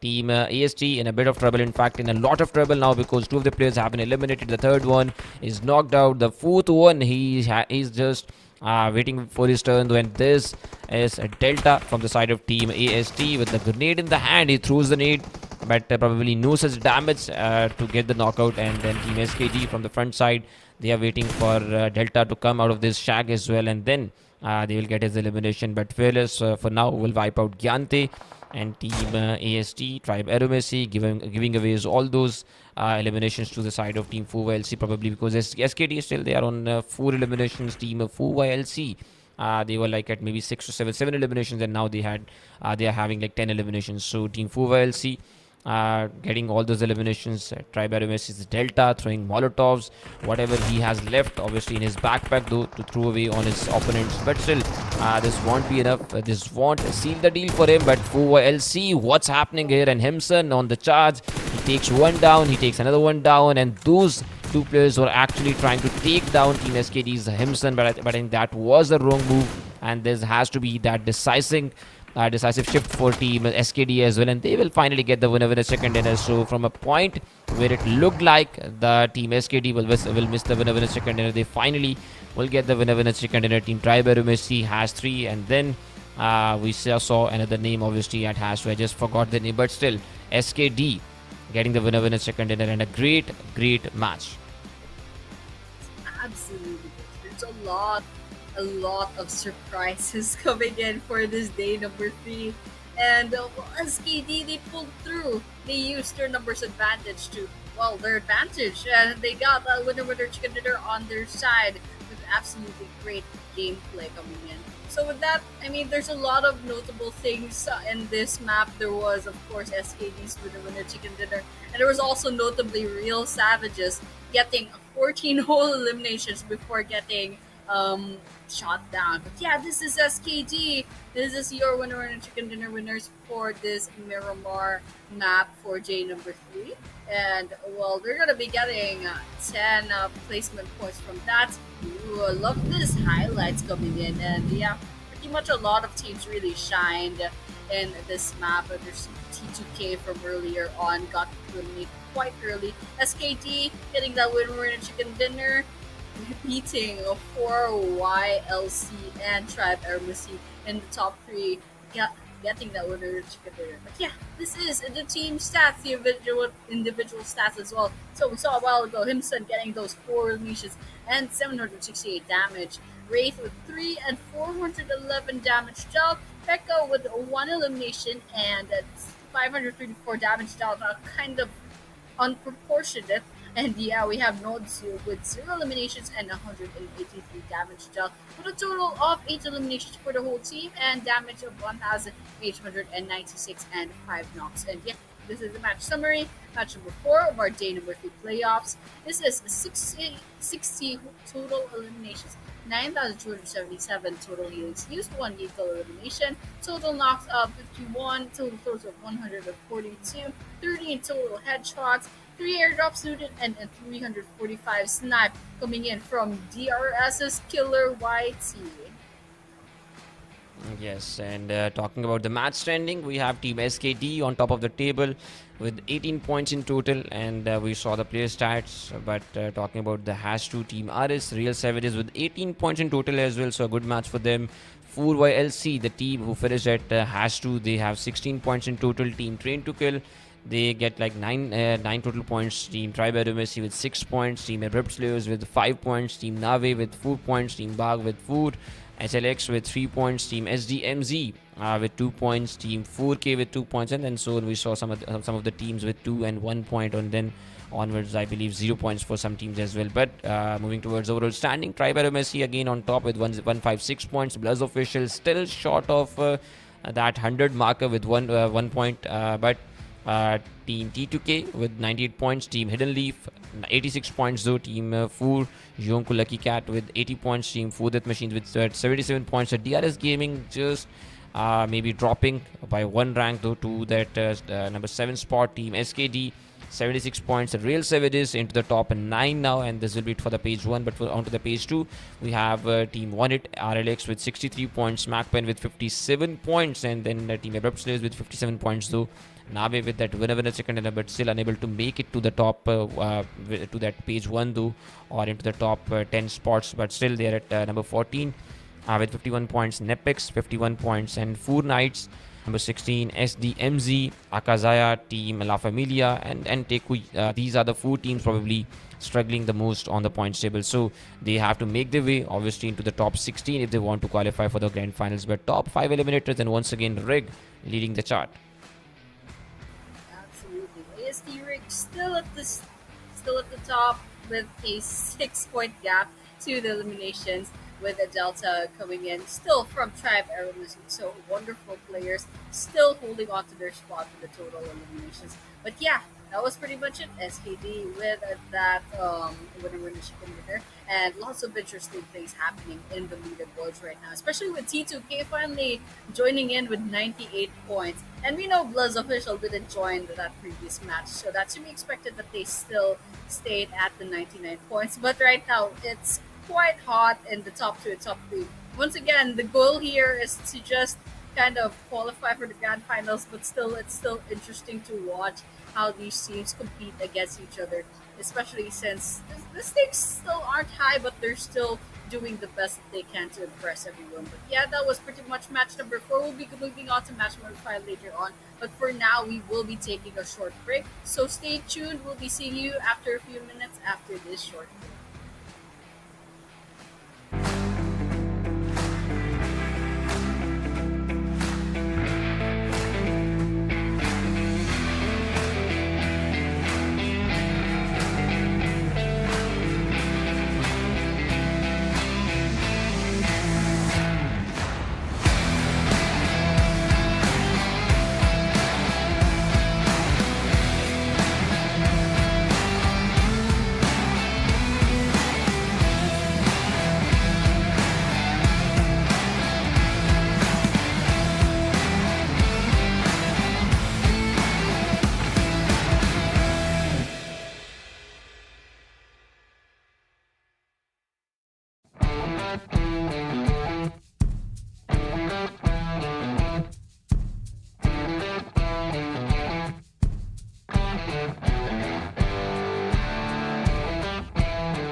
Welcome to Metro Royale Advanced Tips.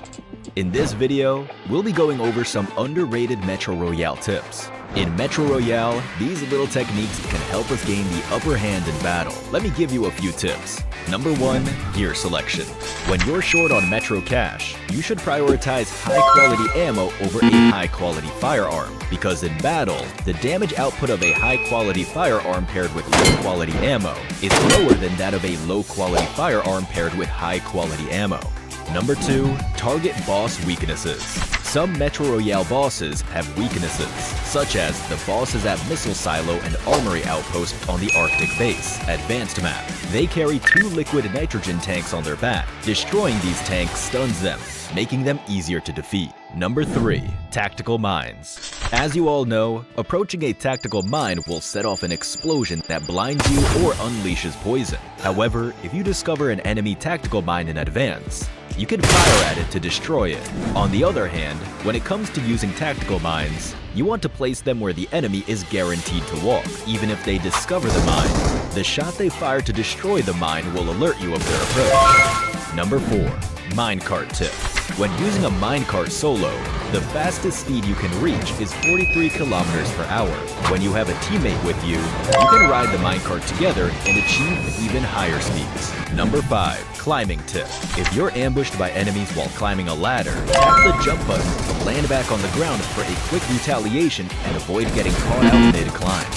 Metro Royale has even more secrets, such as destructible lights, which can dim the environment. There's still much more to discover. That's all for this Metro Royale guide. See you next time.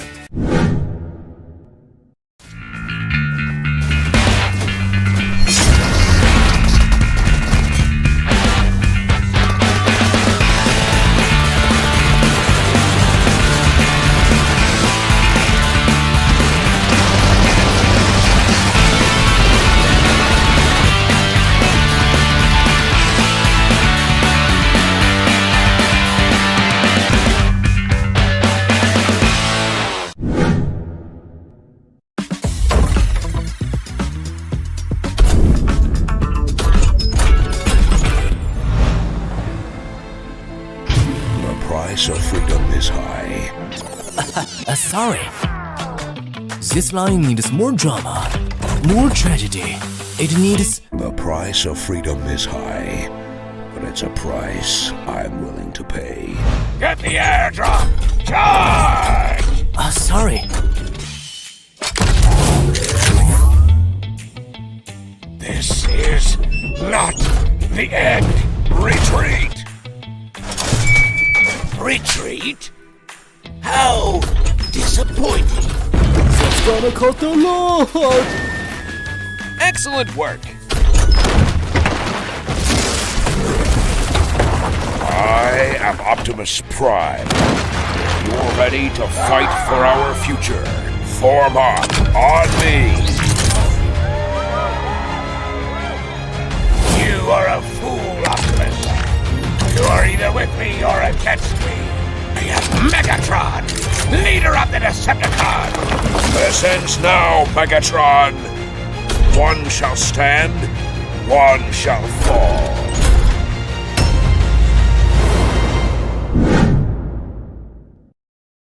New Tiger Buddy and 3 Buddy sets available now. Calling Tiger Buddy to battle. New Tiger Buddy arrives on the battleground in all its glory. Exclusive Buddy outfit included. Show off your unique battle flair with a stylish look. There's more. Cute weapon finishes, epic helmets, and backpacks await you.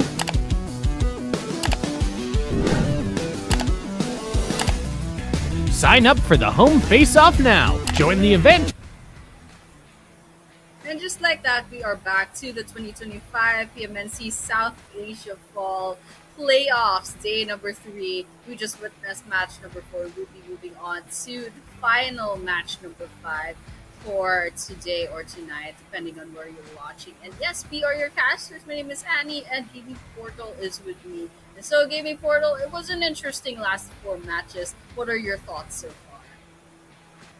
Definitely. Again, we had a very interesting match in the form of the last Miramar match, where we saw Team SKD getting the winner second dinner. But for you guys, if you forgot, or if you just want to know the today's map schedule, then here we have the Miramar, Sanhok, Erangel, Miramar, Sanhok. So now we are about to see the Sanhok match, a fast-paced map, and these are the teams playing in this last match of the day. So AKZ Team 1A, Team BLUZZ officials, MAKPEN Team 4K, Team 4YLC, the team who just finished at #2 in the last match. They will be playing as well. Team SKD, the winner second takers of the last match, playing in this match as well. Team SDMZ and some other names as well. So Sanhok is about to kick off, and we already saw another Sanhok. And in that match, I remember it was maybe like Team AST, AEROMACY, maybe, who just got the winner second dinner, or you can correct me if I'm wrong though. But we definitely saw some domination in the last match as well. And now let's see if the bottom teams somehow can make a comeback to end the day on a high. Well, one thing is for sure, a Tribe AEROMACY won't be joining us for this last map, because it's just gonna be B, C, D, and E. So that's gonna be the rest of the teams trying to catch up to them. But well, basically, I think we all agree that it's kind of a little bit hard to do just that. Tribe AEROMACY is in a league of its own, and they're absolutely insane in their performance in this playoffs so far. But yeah, everyone else is just gonna be going about and landing into Sanhok right now. So, typical Sanhok map, quite a small map. No need to worry about vehicles. No need to worry about kind of trying to land as close to the circle as possible. We're gonna think about the rotations. But yeah, of course, and they'll have to worry about how unexpected and maybe there's a lot of uncertainties in Sanhok map. And yes, with that, we're seeing an early game engagement. 4K already getting an elimination on their side against LaFamilia's Minto. And so with that, LaFamilia will be left with 3 people standing left. And not sure what AKAZAYA is up to right now, because they just threw a grenade. Oh, there are 2 different teams. Oh my gosh, they're the same color. So I didn't notice. So this is AKAZAYA versus this is VE. I believe this is NAVE. they're going up Yep. against each other. And well, the question is now who's gonna be surviving this Lucifer Falls. So the question is now who's gonna be surviving once again because well, for sure there's only gonna be one team that's gonna be walking out of this situation alive. Absolutely, and Team AKAZAYA trying to make it, make it themselves. Obviously, the team who's gonna get some eliminations after this fight, though. But just look at Team AKZ losing players one after another, and now they are down to the last man standing, and it will be in fact Maha from the side of Team AKZ reviving her teammates, but then. She gets the Molotov onto herself as well, and she had to actually cancel that revival, but somehow she managed to pull it off. But then that Molotov does the damage, and for Team Nave, they have taken out 3 players down in this match now, and it will be a 1v4 situation, and probably a no escape for Maha, a tough one to finish the day 2 of the playoffs, but she will try her level best though, but unfortunately she will not get any knockouts, getting eliminated, and Team AKZ being that first team who have been wiped out into the in this last match of the day. But Team 180 Esports moving onwards as well, and 180X RLX jumping on to Anish, finishing him, and Team La Familia have lost this second player now. So this is that second damage that has been done onto this team. The other player was eliminated actually maybe by Team 4K, because 4K has one elimination. Team La Familia on the other side as well. They actually have eliminated actually the player of Team 180 Esports as well. So you can say it is a trade between these two teams, 180 Esports, 180X, RLX. They eliminated one player, and now their one player has been eliminated by that other team. So 4K, somehow they will do the third party as well. Team SDMZ, maybe they will come closer as well. So we are going to see this fight going towards maybe a third party, going into that fourth party side as well, and you can expect some eliminations after eliminations and team eliminations I'm talking about though. So this is going to be some drastic finish to this last match though by Team 4 Knights, moving onwards slowly and gradually closing up on the players of Team 180X RLX. Just watching, especially since in the minimap, rather, you can see 3 different teams, so it's gonna be a little bit messy. But all the while, despite that, this Hidden Leaf versus 4 YLC gets competitive. And of course, one hit versus I can't quite catch it. Yeah, that's La Familia. There's one from La Familia that'll fall with the hands of one hit, and with that, just inside of this building, there's still a lot of potential kills coming in. Oop, that was a trade, and this is a 1 versus 1. Yep, right in the face. La Familia will be saying goodbye by the hands of one hit, but at what cost? One hit is down to 2 players left, and all the while we're still watching out for Yonko Lucky Cat versus Hidden Leaf. They're out there, out in the open, and of course, one hit versus 4K as well.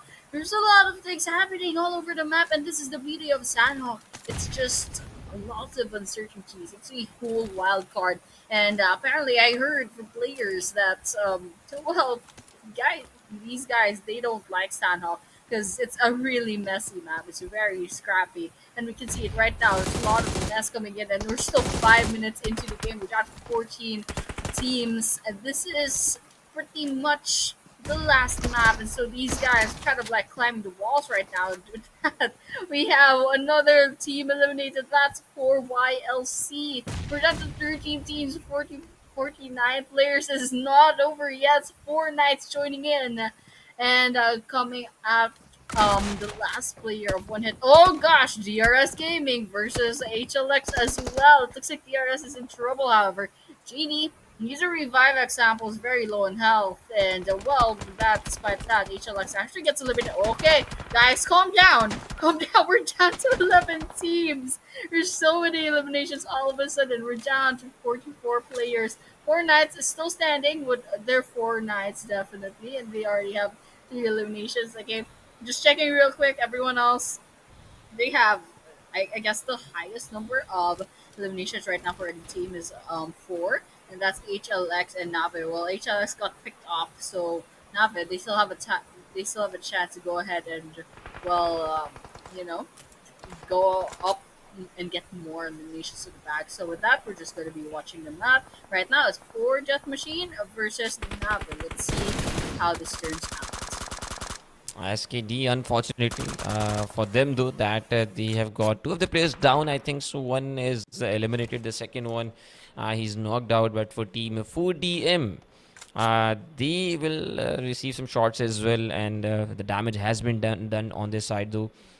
2 players down, so many teams actually going into the fight quite early. And as you just mentioned, that we are already down to top 11 teams in just like 7 minutes of the match. So this is the pace of Sanhok that you normally see from the teams, especially when you are about to finish the day. So this is the last match of the day. The teams decided to drop next to each other, and we saw some drop clashes. We saw like 2 to 3 teams are dropping at one place though. And then there was chaos. There were eliminations after eliminations, and then we saw team eliminations. And now we are seeing some duos as well standing into this match.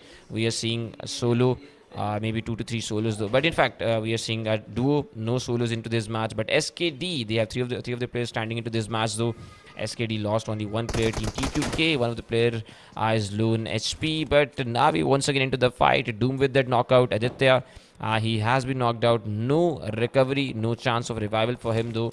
And Team 4 Death Machines is about to be eliminated unless or until Cool just decides to not go into the fight. And yes, he has decided he's just staying away from the fight zone. And Team 4 Death Machines hoping for that maybe a lucky survival, maybe hoping for 2 to 3 points at least, because whenever you go in such situations, each and every single point definitely means a lot to a team. And Team 4 Death Machines currently standing at #6, so 77 points in total, 78 points in total. They can actually make it to 80 plus at least. But for Team SKD, once again, SDMZ, we are seeing one of the players is knocked out. NEPX Domain, he's knocked out as well. Precious, Mukesh, in fact, with the nade is in the hand though, and he will throw the nade. Agent has to be careful, but unfortunately, I think he hasn't moved though, and he will be lucky enough. He does not go down. Once again, another nade, and this definitely should do the damage. And finally, there you go, Agent 27, he gets taken down. Naim, he has been wiped out, and team is SDMZ is down to the last 2 players standing. But NEPX is obviously turning on that raise mode, a nade after another nade. But Mukesh, I think this was too much, and as he just went out, he opened the door, he gets knocked out, and Team NEPX is now down to a perfect 2v2 fight with Team SDMZ.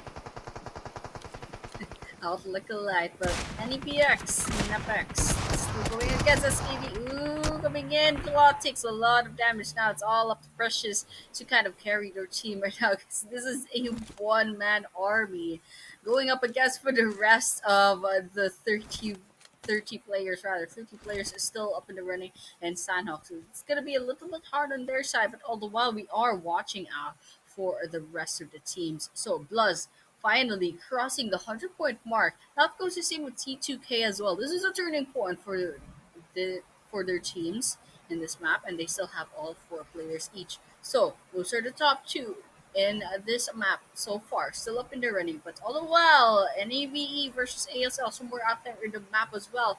It's a lot of things happening, but yeah, basically it's a small map, so lots of things can happen. It looks like it's just Chari, that's all that's left. Oh, 4K finds a 1 against SKD, Nosu falls.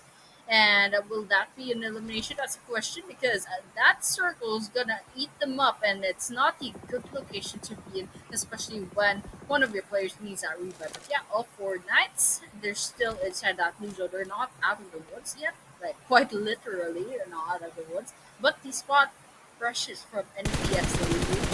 Oh, some damage coming in. It's not connecting the way that they wanted to, unfortunately. So with that, they'll have to go ahead back up. It doesn't look like it's popping up in the little feed, so they didn't quite get that elimination in the back. Oh, BLUZZ officials joins afraid. T2K. This is top 1 versus top 2. And with that, looks like okay, doesn't get any eliminations just yet. Trying to snipe them down, and T2K, they just managed to get away just in time. So that Woke definitely gave away their location just now. TMG8 sniping them out from up above. doesn't get any of those kills, spots T2K from a distance, and well, it's kind of a mess. They're just kind of scouting the place out, but unfortunately, not translating into any eliminations just yet. Yes, so far we just have to wait for next fight, maybe next eliminations into this match though. But for Team T2K, finally they have 100 plus points now, and they are the second team, in fact the third team I guess, to close on this 100 plus marker.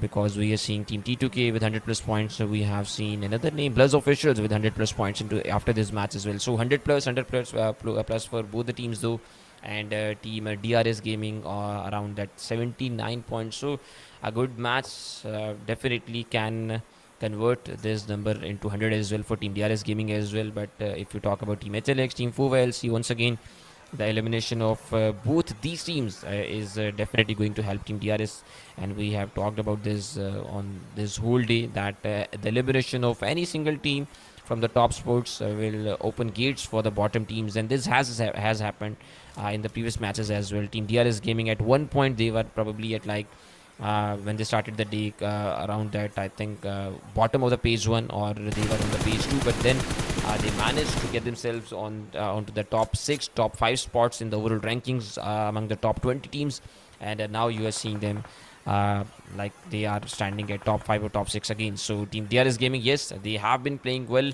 if not that good though. So Team DRS Gaming has somehow managed to get that big match for themselves, one match of high eliminations. I think it was like 16 eliminations into that match. So DRS Gaming somehow a good match for them. But now still Team ASL's Chari, he's surviving. The last hope for Team ABRUPT. Will he survive? Only the time will tell. But on his backside, we can clearly see Team SDMZ, and the circle is about to take another shift.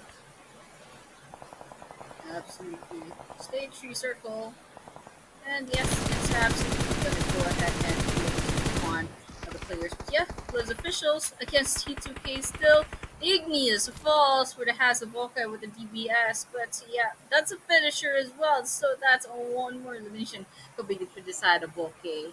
So that he could start, but still we're down to 10 teams and 27 players left remaining. We've been down 14 minutes into this Sanhok map. It's a little bit fast, but that's to be expected with Sanhok. And so there's still 10 teams left in the running. That includes BLUZZ and T2K. That's our top 2 teams for this match. And of course, ERS is still up in the running. All 4 players still standing, already 2 eliminations in hand. And SKD, of course, with half their squad still alive, Nave and MAKPEN and 4K. Still 4 players standing each.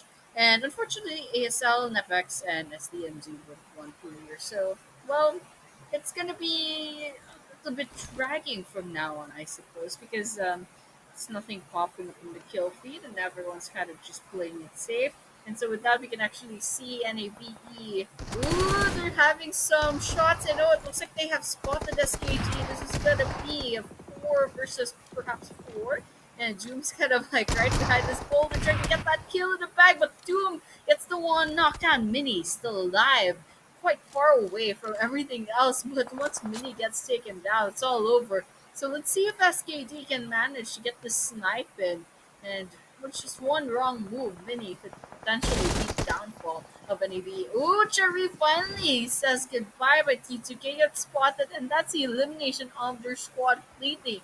Now we're down to 9 teams, 44, 23 players just now. 4K's Nagash falling, but it has a killer YT. Mini's very low on health, and that's the end of NEV as well. Got sniped by SKG. That was a revenge kill if I've seen. So, okay, SDMZ was eliminated as well. T2K with the 2 players and 4 eliminations. I mean, everyone is just racking up kill after kill. So with that, I think everyone's calming down right now. But TRS Gaming, they spot 4K.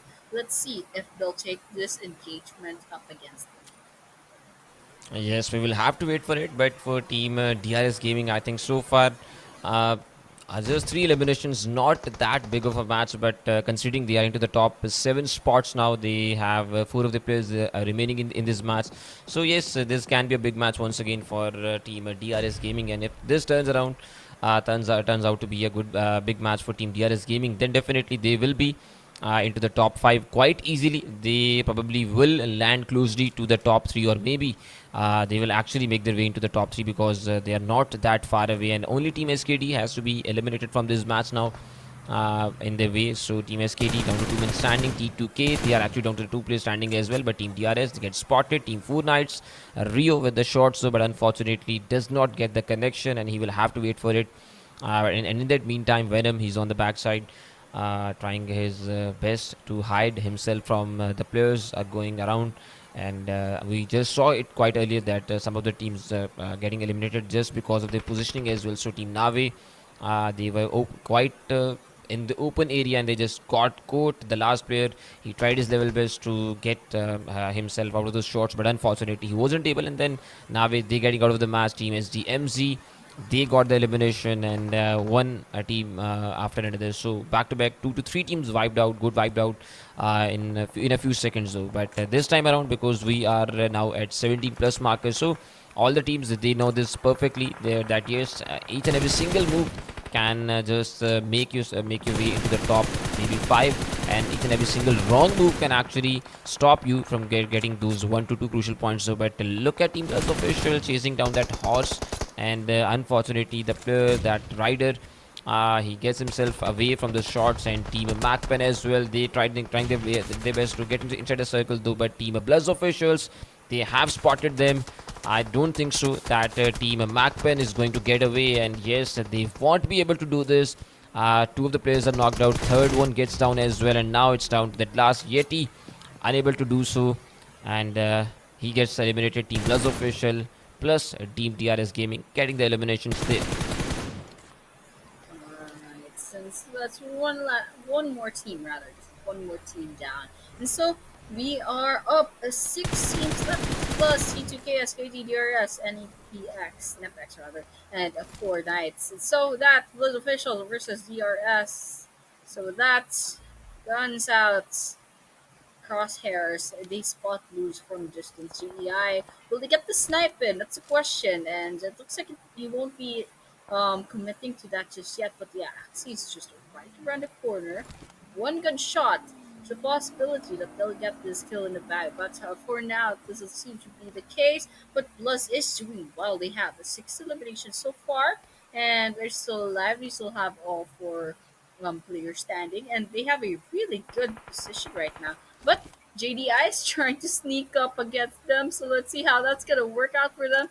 And looks like the rest of DRS is gonna be backing them up right now. But SKD from the other side pressuring BLUZZ from both sides, so there's pretty much 2, maybe even 3 squads potentially putting a lot of pressure against BLUZZ. But yeah, it could go either ways. It looks like DRS spots 4K as well. Neo, very low on health, manages to heal up rather. And Pure Aim, they're on the edge of the circle. Okay, Mr. T from T2K ESPORTS, the last person standing, manages to get 1 kill, but gives away their location from that. So let's see what DRS did they do about that. They're definitely trying to aim something over there. Okay, it looks like Pure Aim's just gonna lose themselves to the blue zone. So, well, we're gonna be saying goodbye to them real quick on the kill feed later on. Oh, it looks like Precious is in trouble. And with that, they're the last person in NEPX. So, rather than giving the elimination point to someone else, kind of just lost their life to the play zone. So that's lots of eliminations coming in, and we're down to 3 teams, 3 wonderful teams. This is BLUZZ, SKD, and DRS up against each other. DRS is down rather to the last 2 players, Killer YT and Example, and there's 8 players left. So that's BLUZZ with the full squad, DRS with 2, SKD with 2. We know that BLUZZ has the numbers advantage, but the question is, will this translate into their winner chicken dinner? That's a question, and that's what we're going to be watching out later on. For sure, and currently we are down to the top 3 teams only, and it will be Team DRS Gaming, Team BLUZZ officials, and Team SKD. Just waiting for those final shots, and Team SKD, Nodzu, he's moving towards maybe his teammate. Yes, his teammate is in front of him, so I thought for a second maybe it's another player, another team, but then yes, it will be Team BLUZZ official. waiting for the time. Team DRS Gaming on the downward side, they will have the disadvantage though, and it probably should be Team BLUZZ official getting the winner second. And just wait for it though. Wraith, he has been knocked out. Example in return, he gets the shot as well, but Team BLUZZ official will get the better of Team SKD first of all, and SKD they have been eliminated now from this match though. 10 eliminations so far. Can this be 12 eliminations? Will it be 12 eliminations? That should be the question, in fact, because Team DRS Example, yes, it will be another elimination for the side of Team BLUZZ official. They have got 11 eliminations now, 12th elimination, and this will be a winner chicken dinner as well. So Team BLUZZ officials finally getting a winner chicken dinner, and the team who started the day from #2 in the world rankings, they waited for this moment. They tried their level best in the first matches as well, but unfortunately at some points they got eliminated earlier. At some points they got into the top 8, and somehow being like away from the top 1. But in that last match they dominated.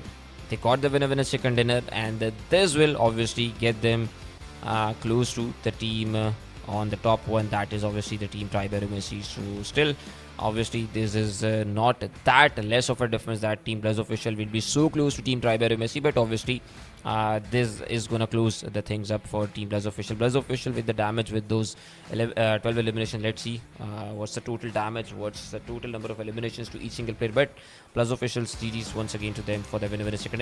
And these are the final moments of the match 5. Well, BLUZZ official, they struggled. They struggled in the previous maps just a while ago in game number 3. And finally, their efforts come into fruition in this last and final match. Even got the winner chicken dinner and a 12 whole eliminations. That's 22 points from this one map. So that individual stats: Walking with 5, Axes with 4, Tamang with 3, and a Beautiful with 0. And well, their corresponding damage dealt, rather, on their side, that's 893, and so on and so forth. And of course, match summary coming in. Match number 5, we have 15 total eliminations, 6,122 total healings, 1 vehicle elimination, 62 total knocks, 101 total throws, 12 total headshots, 1 airdrop pollution, and 155 snipe coming in from Wraith from XKT. So XKT, they're kind of just popping up one after the other and showing themselves so worthy of stepping into the grand final. So, you know what, I'm kind of excited to see how SKD is gonna show up in day number 4, because they've been doing really well as well. And there's a lot of teams kind of started shining all of a sudden from the second page of the leaderboard coming into the first page really quickly, just like how day number 2 kind of turned the tides for them. Yes, before any of that, of course, the match standings for this match in number 5, day number 3. BLUZZ with 22 points and a huge drop to 13 for SKD coming in second. DRS with 11, 4K with 8, Proceed with T2K and Nave, and NEPX with 5, HUX with 4, SDMZ 1 hit, SDMZ and 1 hit each with 3, LF with 2, and so on and so forth. And this is the overall standings. Still, AEROMACY, no movement, they didn't join the match, and so 156 total points, and BLUZZ official with 121.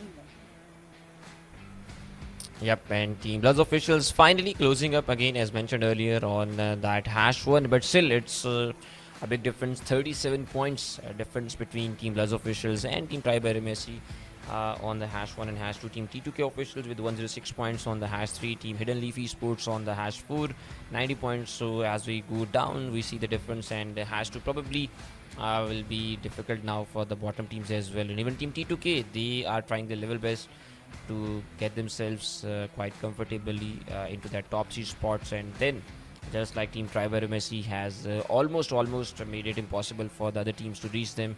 Probably they will try the level best to do the same thing, and then get themselves into the grand finals, perform good in the grand finals, and then obviously aim towards that main target of the PMSL slot. So on the page 2 for now, after the day 3, BAGH Esports, Nave, Team MAKPEN, Team ABRUPT players, but moving towards the top of 5 eliminators as well. So after the day 3, we still have Rig on top, but Woke finally coming onto the top 2, because Delta was there on the hash 2 for a long time, but finally Wookie after this last match has joined or is just close to Rig, though he's just 2 eliminations away from that number 1 spot. But the damage, in fact, he has more damage than Rig. Now Delta, he has the highest damage in fact among all these players, 5340, but 25 eliminations to his name, though survival time is less as compared to Rig. Wookie's survival time is less as well as compared to Rig. Then we have Wraith with 25 eliminations, and T2K's Zerdy, Master Zerdy with 24 eliminations in total. But for the head-to-head comparison, we have a BLUZZ Wookie up against AST's Rig. Absolutely. So that's AEROMACY versus BLUZZ. 31-29, favoring ASC's Rig. Total knock still favoring ASC's Rig. 2 average damage, more or less the same. Average survival time, just a little bit more for Rig. And Turbos used a huge difference. That's 112 for Wokai from BLUZZ official. And ASU with 52.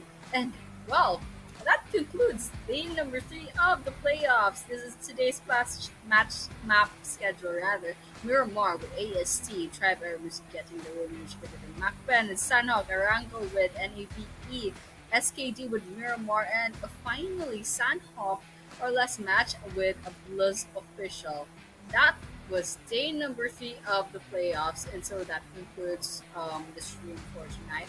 And we did go on with day number 1 and day number 2 of the playoffs in the past 2 days. And so finally, day number 3 is done. Day number 4, the last day of the playoffs, will be happening tomorrow. And so that's last 5 maps, probably 4 for each team.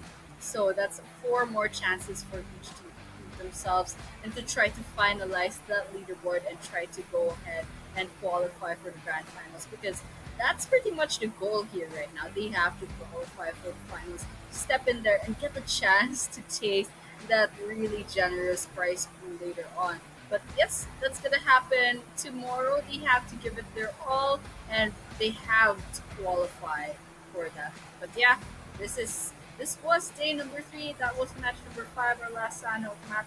And so once again, ladies and gentlemen, thank you so much for tuning in to the live stream. Do like and subscribe, and of course make a lot of noise in the comment section, and don't forget to kind of keep in touch with the updates for PMNC and stay tuned for any updates and so on and so forth. So with that, you have to go ahead and follow the socials of PMNC. So with that, well, it was a pretty good 5 matches that we witnessed right in the portal. So, well, the conclusion will be tomorrow. So I'm really excited for that. Absolutely, and we definitely just have to wait for that last day to close up on the top 16 teams and then to finally move towards the grand final stage. But for the last day, you will have to wait and come tomorrow, and this will be it for today. Hope you guys enjoyed the show. I'm Gaming Portal, and alongside me was Annie. I hope you guys enjoyed our casting as well, and see you guys tomorrow. Till then, take care. Bye bye.